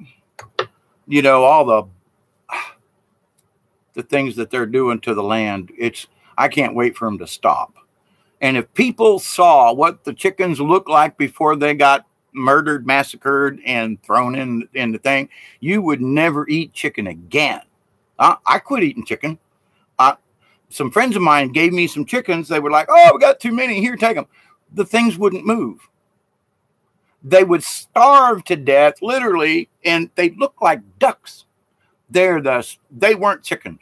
Oh, right. They're raised for their breast. If you saw one of them chickens that they, quote, raised for the breast meat, you would never eat another chicken again. I had 10 of them, and all they would do was sit. They would not even get up to go 1 foot to get water or feed, because they were raised to where all they had to do was stick their mouth in, and thank God, because I couldn't eat them or kill them, and they weren't laying or anything like that. I had a bobcat literally break into this really good chicken pen I had and massacred them all. So, but you wouldn't eat one. I swear. I was like, somebody say, "Hey, you want some chicken?" No chicken. Sorry. If I'm going to have a piece of meat, it's going to be beef, and it's going to be off a trunk I can slice myself. I'm sorry. I'm not eating anything ground up that I don't know where it come from. And if anybody wants to eat, don't eat chicken. I'm telling. Oh my God, the stuff they put in them down here. Hoo-hoo. The feathers won't rot. I mean, it's ungodly. All right, so let's go back to cosmic stuff, because this is important down here in South Georgia. It's important for the world, because where I sit, the little Oclockney runs into the big Oclockney down here south of me about 12 miles, just around Thomasville, Georgia. And meat birds, no, these are freaks of nature. These aren't meat birds. No, I'm sorry. I have never seen anything like these. They're a freak of nature. Even their feet, and they're ungodly. Whoa, creepy, creepy, creepy. Franken chicken I'm talking about. No, I haven't been to the Guidestones, but I have a friend of mine who lives up there it's like 8 miles from his house, and he moved up there years ago when we were all in the hippy dippy back to the land movement. And he built he's still off the grid as far as I know up there. And my electric bill is $40 a month. Now, if I run a heater or a lot of electricity or something, yeah, but I got to have power. I'm an old machinist. I'm a carpenter. I got to have electricity.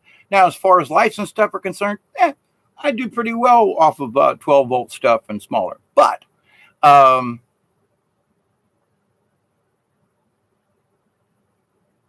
yes, Marie, it does contribute to breast cancer.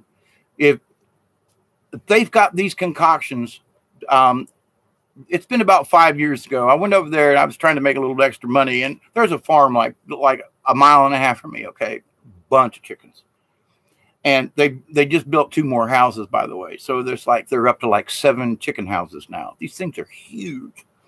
And I used to have the exact numbers for what each one of those houses would. So I'm almost off grid, and I just haven't seen the necessity to try to cut the whole cord yet, because I'm working on DC things. I still can't understand why people want to turn a DC into an AC. It's just stupid. Why? Oh, all of these things. Yeah, but they break down. If you go with DC first and you don't have to convert, much like I'm trying to get, for example, my biggest thing is a refrigerator. Now, yeah, I like to have a few cold things. I like to have some ice cream in the freezer. It's only me down here on the farm now, but I would love to have, and the one that I've got is not working, but I used to have a camper refrigerator that would run off of gas or electricity. you can make the refrigerator work with a candle. Okay, that's how much heat it requires because it's an ammonia system in these campers, right? For off grid. What's the other things in campers? Back in the 80s, I had a this is what my place used to look like when I first moved down here. And this trailer back here in the background was a 24-foot camping trailer. And that's where that's how I started my homestead back in 1983 down here on this property. And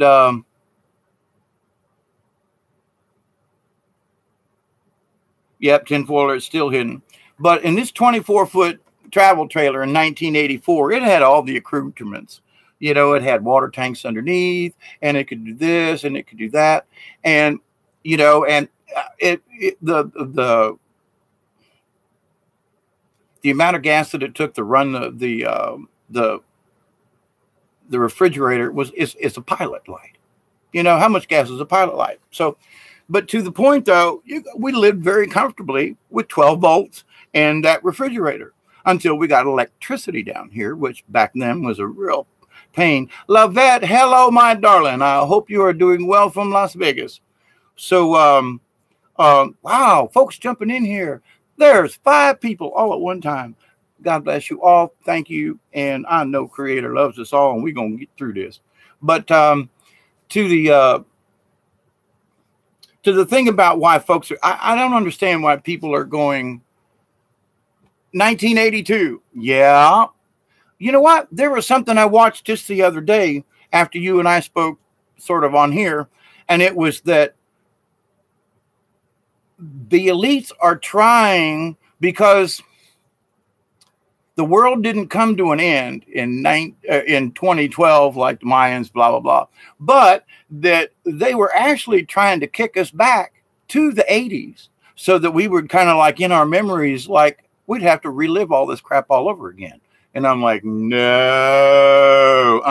But in conversation with tinfoil and you all, and it's like, well, where is all this stuff? I mean, they let these things slip about, magnetics and stuff back, in the early 70s, when I was graduating high school, I knew about some of this stuff, and we have went backwards, absolutely backwards. And so, rockets, for God's sakes, are you serious? This is 2018. Oh, rockets, my butt. But seriously, rockets? Well, okay. No wonder. If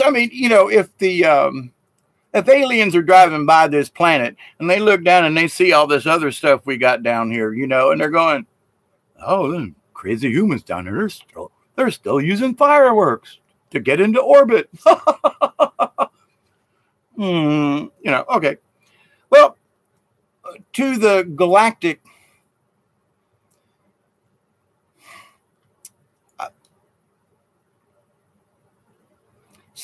do I feel like something's up for tomorrow or the next day? Something is right around the corner.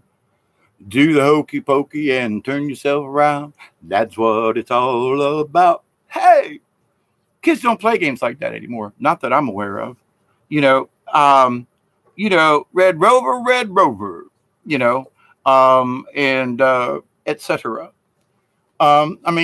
This time of year down in Florida, we were all outside running around barefoot and playing hide and seek. Whole neighborhood of kids playing hide and seek. Not one of them hurt the other kid. Not somebody wanting to run over. And nobody fought. Nobody did anything. And if one of them kids got out of line, there was a neighbor about 4 doors down that would let one of the parents know that we kids was out of line. And so it's like, okay, these days, Lord have mercy. A lot of folks saying, what happened to the youth today? Well, it's like, I hate to bring up Florida and the bang bang. Okay. That's all I'm going to say about that. However, since my child was born in 73, 74, had one born in 72, actually in 74. So I'm a grandpa and a great grandpa, actually. But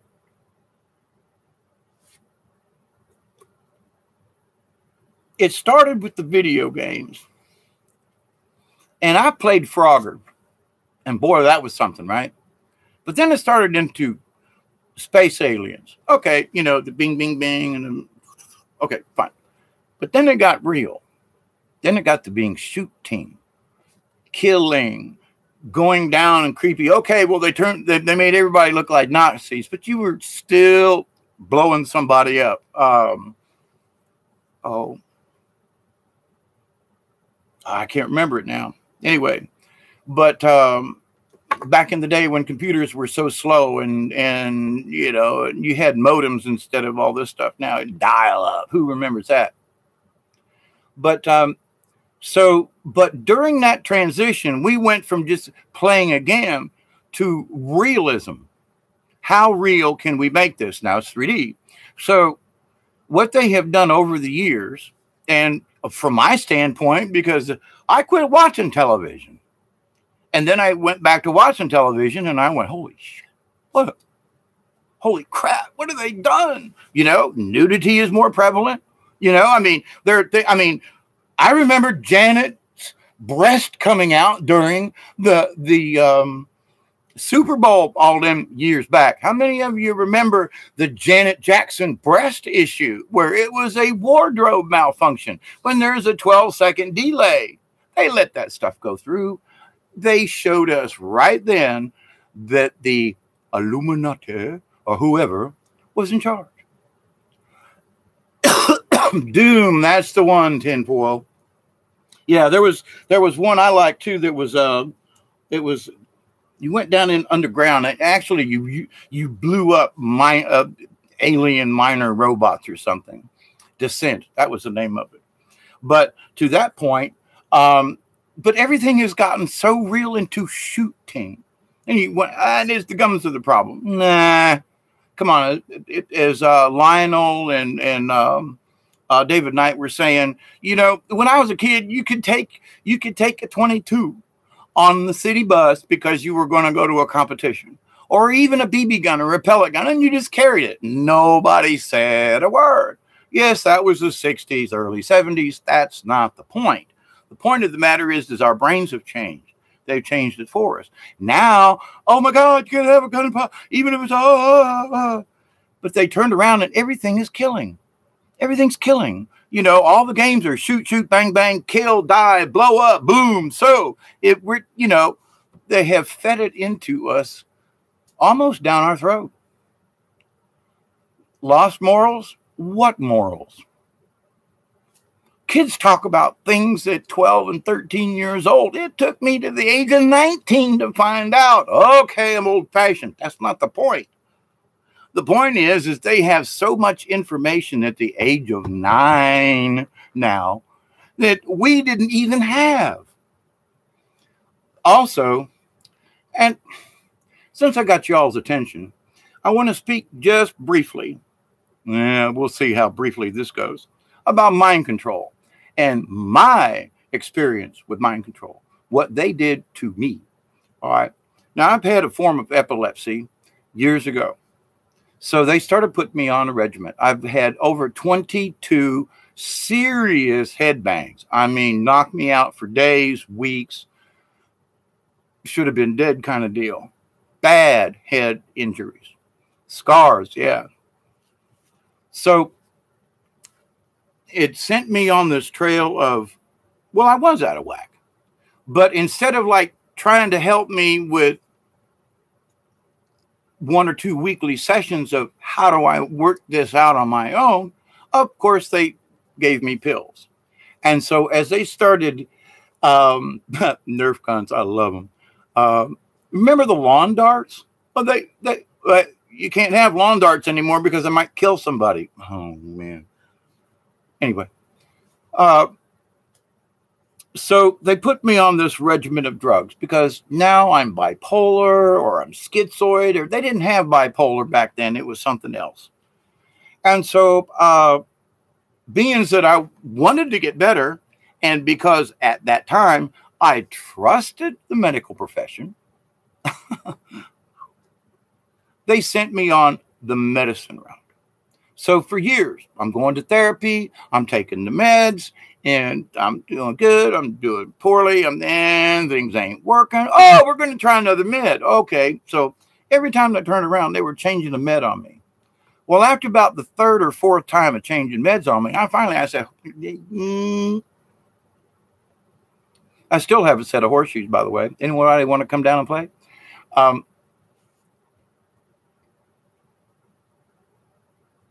The SSRIs. I remember they put me on Prozac way back in the day. And I literally, after less than a week of taking this drug, I was ready to kill people.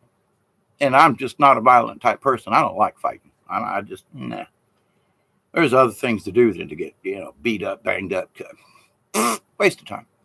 So, but so now I'm ready to kill my brother and my best friends, and I'm arguing with everybody, and they're like, Dave, we need to take you off this drug. Well, okay. So they hid the drug from me, which was good. But then it took me a month to come off of like 10 days worth. It took me a month to finally get that mess out of my system. Well, in the meantime, they're putting me on new meds and this and that. And oh my God, you're psychotic, Dave. Yeah, but you gave me this medicine that made me psychotic. I wasn't psychotic until you gave me the medicine. Okay, well, but now we have to check your seizures. We're going to put you in a chair, and we're going to put right in front of you. If you've been to the dentist, you see those lights. It's brighter than that, but about the same size. And they hook it to a generator, flashing light, strobe light. Okay. So they start you out and they say, okay, get relaxed. Okay. And then they put this really bright light inches from your face. You can't look at it, so you have to close your eyes. And then they start flashing light. Blink, blink, blink, blink, blink, blink, blink for so many seconds at a small oscillation. Then they say, okay, next. Then it goes blink, blink, blink, blink, blink. So it gets progressively faster. Well, the faster it gets, to me, it's causing me physical pain. So when I'm telling them, you got to stop this, miss, this hurts. Oh, well, how can light hurt you? Well, I don't know, but whatever it's triggering in my brain, my entire body feels like it's being squeezed, stretched, twisted, yanked apart. And you want me to hold still in this chair? Well, now, so every time they would give me a new medicine, they would put me in front of the blinking machine. The last time they did that, which has been several years ago now, I was directing plays down in Thomasville, Georgia. I had done 2 plays that year. We had done Pearly Victorious, the non-musical. I had directed a play earlier on in that year and was supposed to direct a show in the fall of that year. It's been about 3 or 4 years ago. I went to the doctor. They gave me a drug called Banzel, Banzel. Took me off the one I was on for like 2 or 3 years and was stable. That's the wrong drug for you, Mr. Dull. I'm a neurologist and I know what I'm talking about, and you're on the wrong drugs. And the doctor that you've been seeing for the last 15 years is full of shite. And I am the neurologist and I'm telling you what's right. Now, take this med. You can't have these anymore. So they literally confiscated my medications, confiscated my meds, and called where I had backup prescriptions and canceled them to give me this new drug, which I had not tried, had not tested, was not sure would even work on me. So what did they do? Put me in front of the blinking machine. I went from walking, talking, directing people for plays on stage, building sets, creating light plots, doing all the sound, all the lights for the shows. It was my job at that time with Thomasville On Staging Company in Thomasville, Georgia, as the building manager for Thomasville On Stage.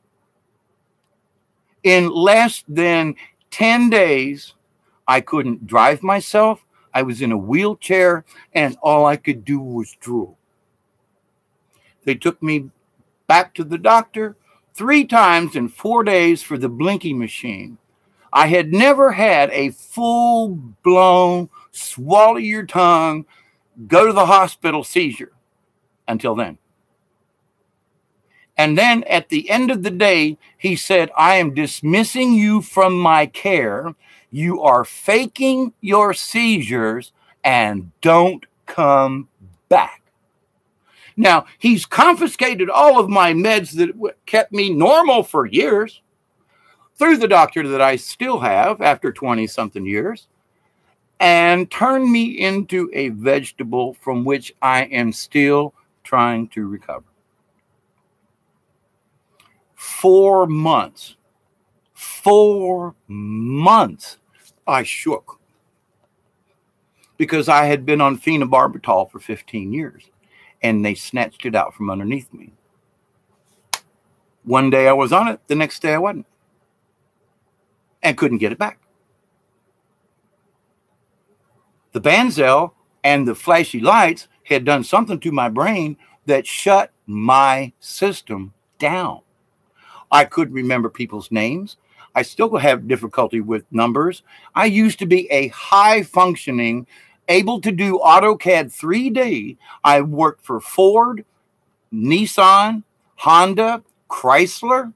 I worked for all of them in a Fortune 500 company as an engineer. I couldn't even turn on the computer after that. What's a program? What is 3D?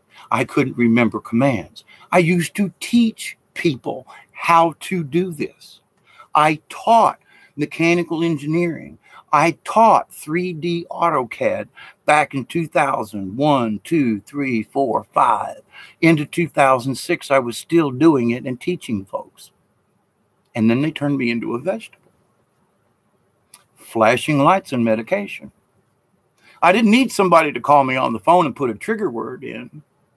They shut me down from a functioning individual to almost a damn vegetable. My adopted grandson stayed, he graduated that year. He spent his summer taking care of his grandpa D. And now he is a full-fledged, honest-to-God, licensed EMT and works in Colquitt County. God bless him. He is a wonderful man. John, if you ever watch this, I still love you, my brother. He saved me. He kept me. He watered me. He helped me. If he had not given up his summer for me, I don't know what would have happened because there was nobody else. And he's not even related. So I thumbs up for that. Now, with all of this said, the folks that are handing out these drugs to these kids these days, Ritalin, all this other stuff, blah, blah, blah, and I'm speaking from experience from all these years of going to mental health, when I found out that mental health wasn't for my health. They wanted to keep me mental. That's what the trick was, because the last time I went to the local one, he was like, well, I'm taking off your medicine here. I'm putting you on this new one. I was like, no, I came in here to speak to you and tell you that what I'm on right now, don't muck with. Leave it alone. I'm doing okay. I'm alert. I'm blah, blah, but don't mess with nothing. They said, well, nope, I'm sorry, but you're not getting that medicine anymore. We're giving you this new one. And I was like, why? Well, because our director on the state level in Georgia sent a note down saying if you've had a person that has not made extreme, what they mean by extreme, I don't know, extreme progress in the last year on the drug that they're on, you will discontinue that and put them on this new one. And they had a list of 5 new drugs nobody ever tested that they were forcing on us. He said, you will take this drug or you won't come back to mental health. And I said, you're not going to refill my last prescription for what I've been taking for the last year. You want to take me off of it cold turkey and put me on a new drug, never been tested. And you want to, I'm a guinea pig. And he was like, well, I take affront to that. And I said, well, I take aback to that. You're trying to turn me into a butthole. And you guys you're playing with meds. I'm here to tell you I'm doing well and that don't mess with anything. I feel the best I have in years. And you say I haven't made enough progress. So you have to change my medicine because the state of Georgia Mental Health Council said that you will do this now. Yep. And I said, okay. And I never went back. Now, I had to come off of those meds and all the craziness associated with where I thought I was sane and really wasn't. This is mental health today.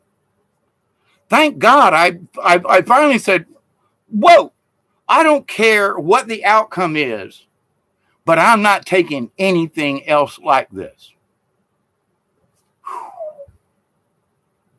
It has been a cluster bomb of messing up.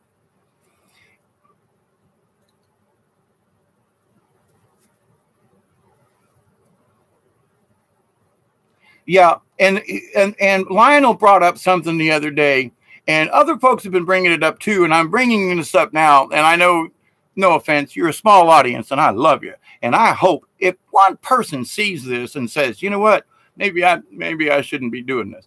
I hope so. I hope so. God, I hope so. There are ways around depression. There are natural things you can do. But at the time, because Americans and health and blah, blah, blah, blah. Oh, my body went through so much shock. I literally had the shakes for 4 months. I mean, couldn't stop. I couldn't write. I couldn't hold a glass. I had to hold a cup. And then it was like, it was horrible. And the thing is that's 5 years ago. And a friend of mine, they have already changed. They've changed his meds 3 times. And I keep telling Mr. Randy, but he says, yeah, but Dave, he says, Milky Way, it says, I went back through the post. It says medication has done wonders for you. And for some people it has. My sister swears by it. She's about 3 years younger than me. She's 62, I think, this year. And she's like, well, Dave, I take this thing. And I'm like, oh, my God, really, sis? Are you serious? Well, I couldn't live without it. Now, she doesn't take a cocktail like they were giving me, but she's still on them. Now, it helps her. On the same tone, my brother, who's a year and a half younger than her,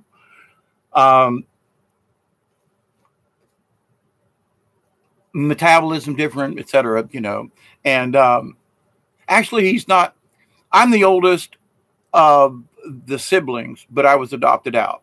My sister was adopted out. So we have the same mother, but different fathers. And my next in line brother, he was adopted out.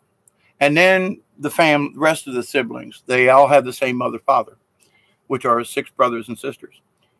Well, 4 brothers and 2 sisters. But anyway, so, but Danny, he's actually my cousin. But now, even though we're still nulls, the same medication that my sister takes turns him into an absolute zombie. I mean, Dan, how you doing? I mean, gone. And he was inactive, went fishing all the time, and now he's just, but he's on his meds. They tell me to take my meds. And I'm like, Brother Dan. Now, Sister Lynn, she goes to work every day. She works at Walmart down in Florida, blah, blah, blah. But Brother Dan, he can't get out of his chair. Same med. Different people. But to put a whole bunch of people on the same thing, and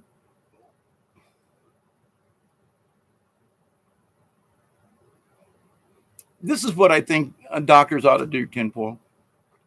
They should take the drug for a week themselves. Here, you butt brains, you take this new drug you want me to take. You take it for a week and tell me at the end of it if you're still feeling okay. Well, yeah, but I don't have any problems. Well, I don't really have any problems either until you switch my medicines on me. You know, I mean, they literally Baker acted me, threw me in, the crazy house because I simply said I didn't want to take this medicine any longer. I wanted to change. So they said, you don't want to participate in our program? We're throwing you out. We're going to Baker act you and throw you in the loony bin for 3 days and make you go through all this stuff. They dislocated my shoulder. And I can't sue them. Oh, and by the way, they're claiming that I owe them $9,000. They kidnapped me and put me in a mental hospital for 3 days and tell me now that I owe them $9,000. Are you serious? You're not getting a dime. But they ruined my life. They took away my meds again. They made me go through all of this stuff all over again. They did all of these nasty things to my brain again. Flashing lights, all because. And so I don't go back to any of them. So I'm hoping that these changes that are coming in, they tried to kill me.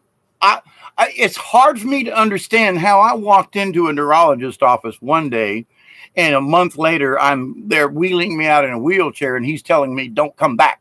I'm a fake. And then I go through months and months and months of withdrawal and all this other craziness. And I still have issues with my brain. But as I've been trying to explain to people, if you're around anything that's doing the quick flashlight thing, don't watch it. I have to go like this until a commercial's over, or if the transitions are too quick, it will knock me for a loop. Whatever those chemicals did with the flashing light thing, it still affects me now when I don't go violent. It puts me to sleep. It knocks me out is what it does. Thank goodness. Now, as far as I know, I haven't went anywhere or done anything when I've been flashed, but I have been able to tell that if I'm talking about a certain subject, like I'm trying to do a YouTube or live or something like that, if I hit a certain subject, my computer will go flicker, flicker, flicker, and I'll get sleepy almost immediately. Where like right now, I'm okay. I've been drinking coffee. I'm okay. I sound a little wound up. I'm okay. Flicker, flicker. I'm tired instantly and ready to go to sleep. Narcolepsy. If I wasn't staring at the screen, I don't know if I'd have gotten sleepy. So when they talk about mind control, I'm telling you, with some flashing lights and the right drug, you don't have to go to a neurologist. If you're sitting at the house and you're taking these meds and you're watching anything on the internet, but especially if you were to go to a particular site and if somebody was kind of keeping tabs on you, like that young man down in Florida, he ain't right in the head. They did something to that boy. It looks like they flashed him. Blip, blip, blip, blip, blip. He ain't right. And besides that, I don't think he was responsible for a bunch of reasons. But the big topic is the drugs. It does happen. It can happen. Is it an MK Ultra issue? You don't have to go that far. Was I MK Ultra? No. But some idiot down in Valdosta, Georgia, who claims that he's a neurologist did. He whacked my brain. Now, to that point, we all need to be careful of the flashing lights. We need to warn other people, especially children. And if they are indigos or anything like that, they will be suspect. Yes, it is warfare. And every time you watch a commercial, flash, flash, flash, flash, flash. They weren't supposed to do this. Back in the 50s, it was a big deal. Oh, they were putting subliminal messages in TV. They passed a law to stop it. And then they repealed the law. So now they can put subliminal messages in everything we do.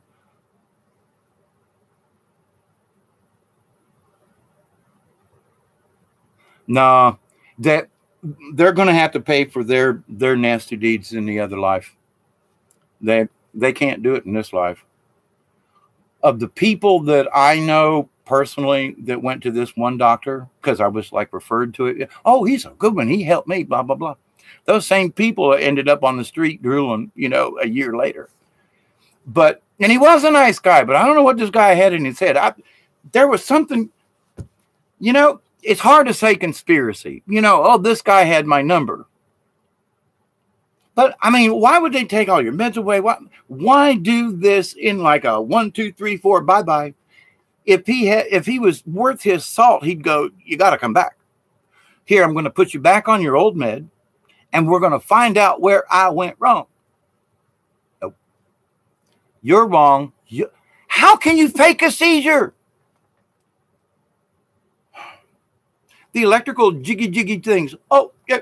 It didn't quite hit the line we were expecting. Therefore, your seizure wasn't real. And you must be faking seizures. It's like trying to fake an electrocardiograph. I'm faking a heart attack. Look at the machine go crazy. Oh, well, yeah, it didn't quite jump up as high as it should have. So you're not really having a heart attack. You're faking it. That's what they said about my brain and my seizures. I'm lying on the floor going like this, and the doctor's standing over me saying, okay, you can quit faking it now.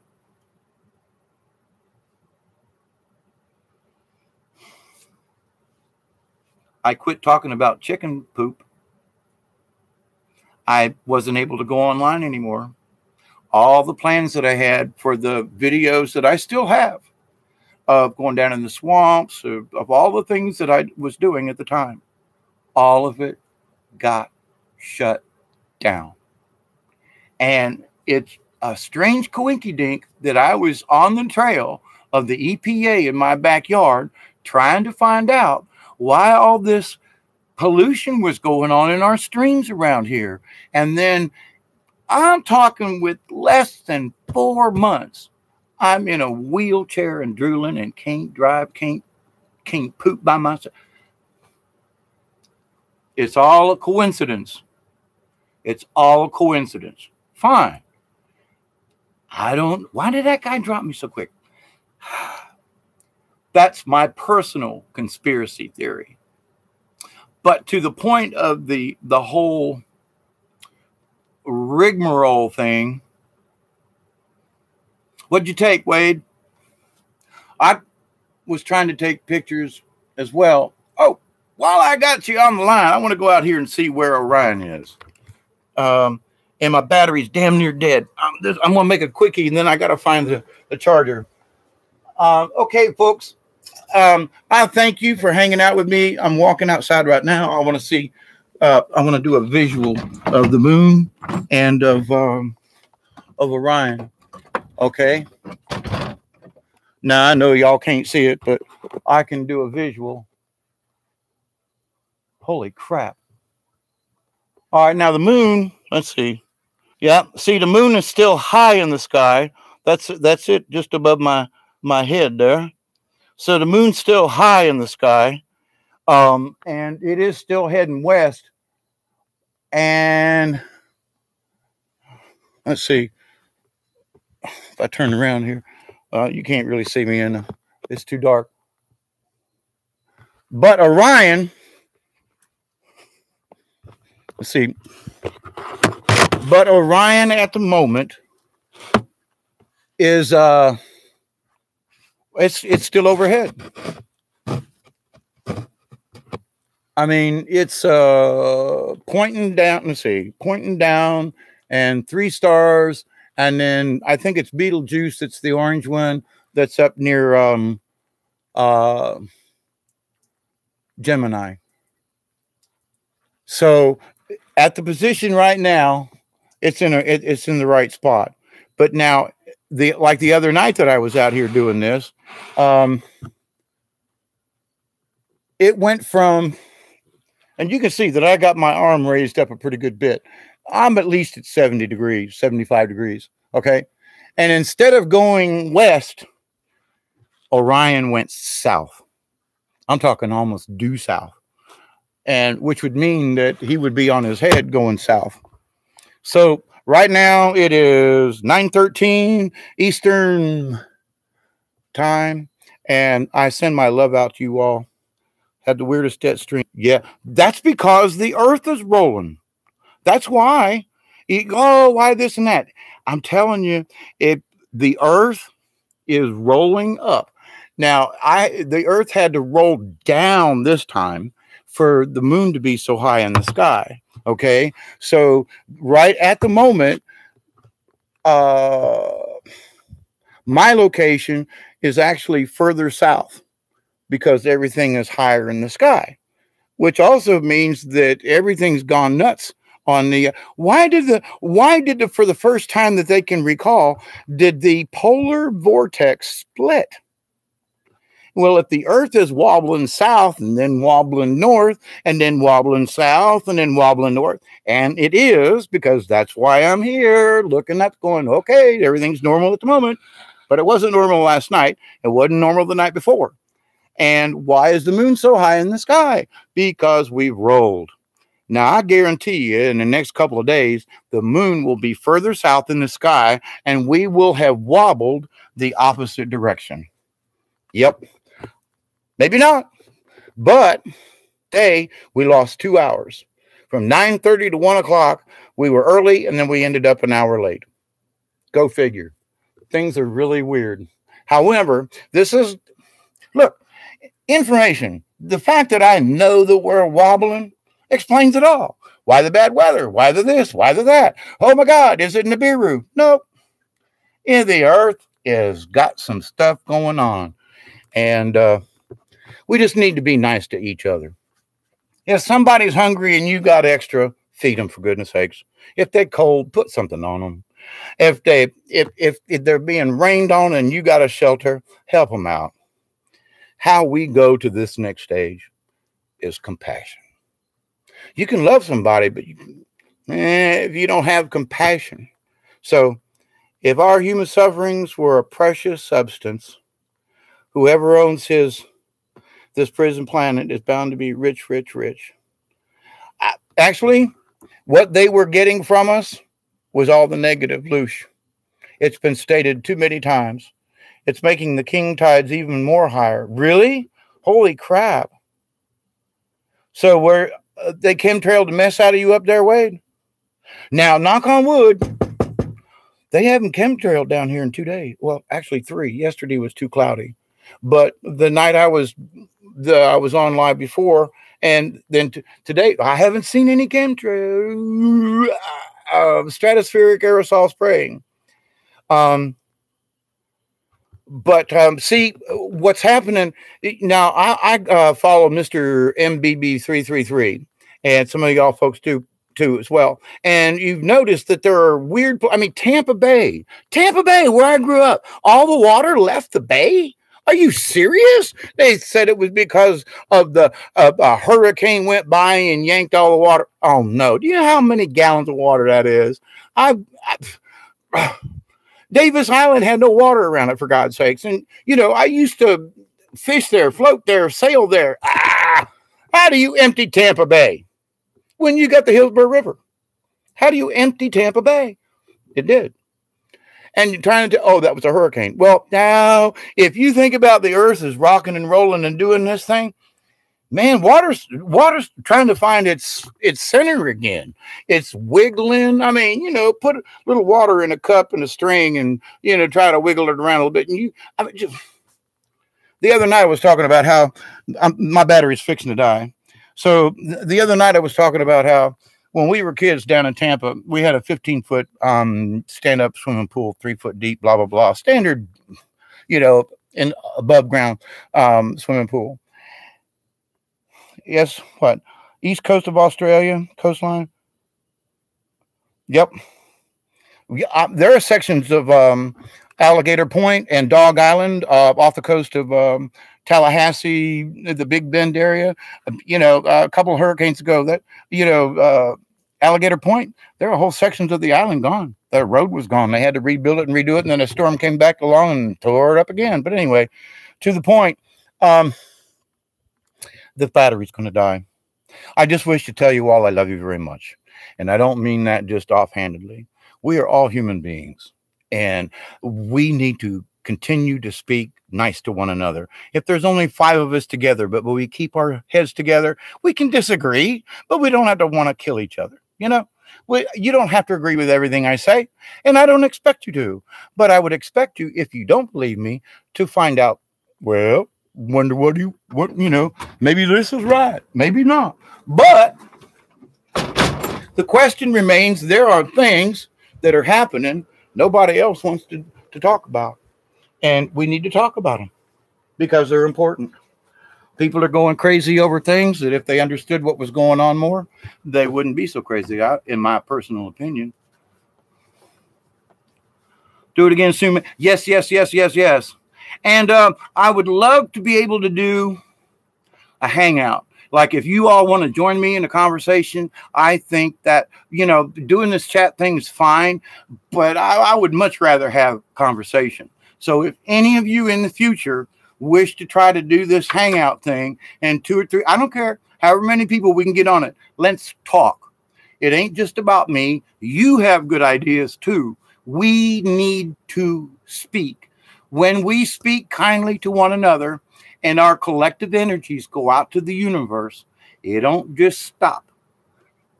Wait, I know you are. And I've been beat up with this energy so bad over these last month or so that we just haven't had a chance to get together. But tinfoil, man, Marie, I love it. Australia, I've always wanted to come and visit down there. And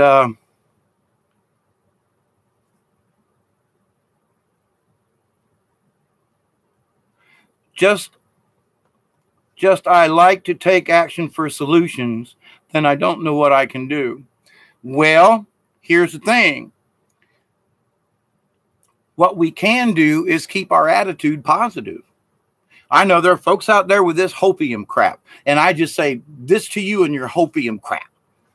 If I don't have hope that I'm going to do better tomorrow, why should I get up? We have to have hope. Now, do I hope that the aliens will come down? Sure, that'd be great. But that's not, my hope is that you, me, the other guy, my neighbor, that we continue to get along and we get rid of these idiots. That's what I'm for. We save each other. We don't, I'm not looking for a savior. We're already there. And even if I don't make it and I die before things get straightened out, I still know who my creator is. I still know where my energy's going. And I'll fight from the other side to free the rest of y'all. That's how it should be. Now, I love you. This thing's fixing to go blip. So I love you. Let's get back together again.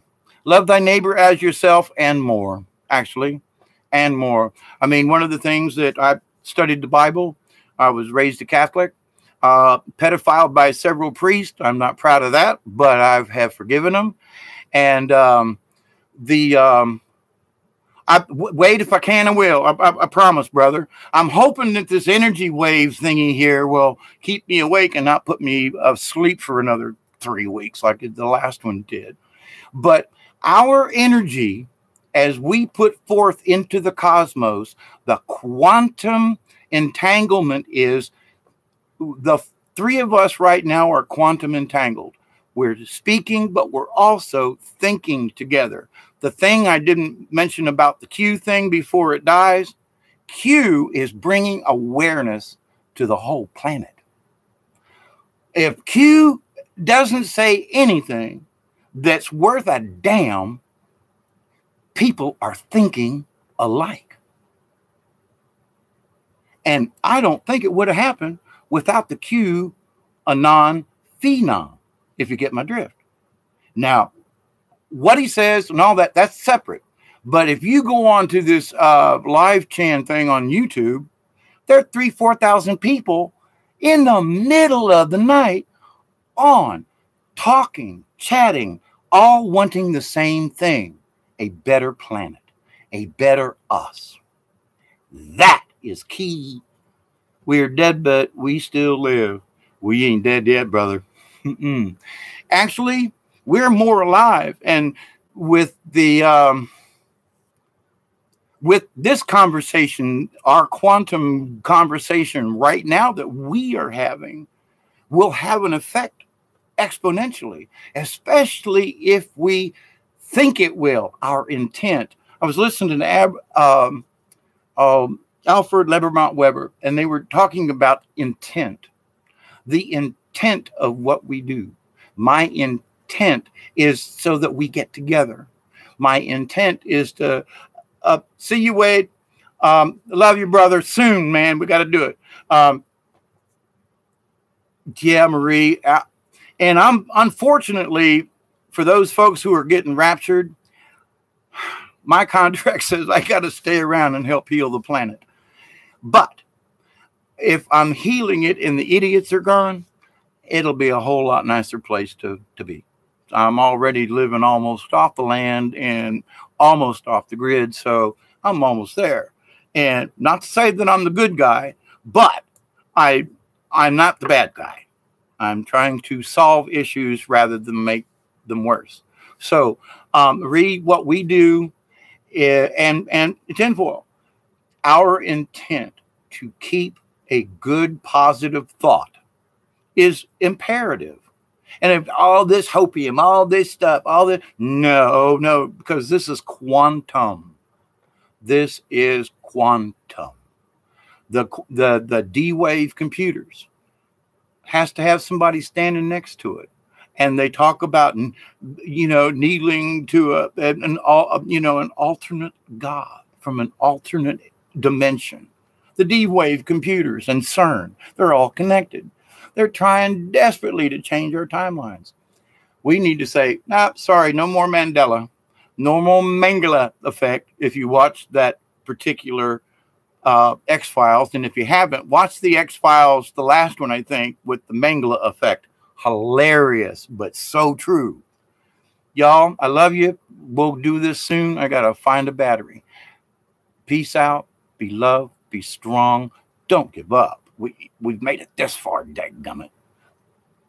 Like the Philadelphia experiment. Exactly. And the thing is that they, you know what? Actually, before it dies, the magnetic dealie, have you seen, it's been about a year ago, but I can't find it anymore, but they were taking pictures of the stream, and you could see faces in the stream from CERN. And you can say all you want to, oh, you're making it up. These were faces. This was not some kind of, oh, it almost looks like one, or maybe I could make one. Whatever they were bringing back and forth in that stream from CERN was not good. Now, the good news is it's supposed to be not working anymore. We'll keep that thought. CERN, you're not going to do it to us. Bye. Aerosol spraying, you're not going to kill me. Bye. They've already changed the timeline 4 or 5 times. You're not going to affect me anymore. I love Mandela effect. Let's see what tomorrow brings. And my thought is to carry on tomorrow. It really doesn't matter, because I'm still going to be me. I'm still going to be compassionate. I'm still going to think good thoughts for the next man. And I'm still going to work hard to try to keep the truth the truth. Love you all. Marie, take care. Tinfoil. Wade, he's already gone. I'll be back. Thank you all. I love you. Thank you. Bye. End of stream, I see.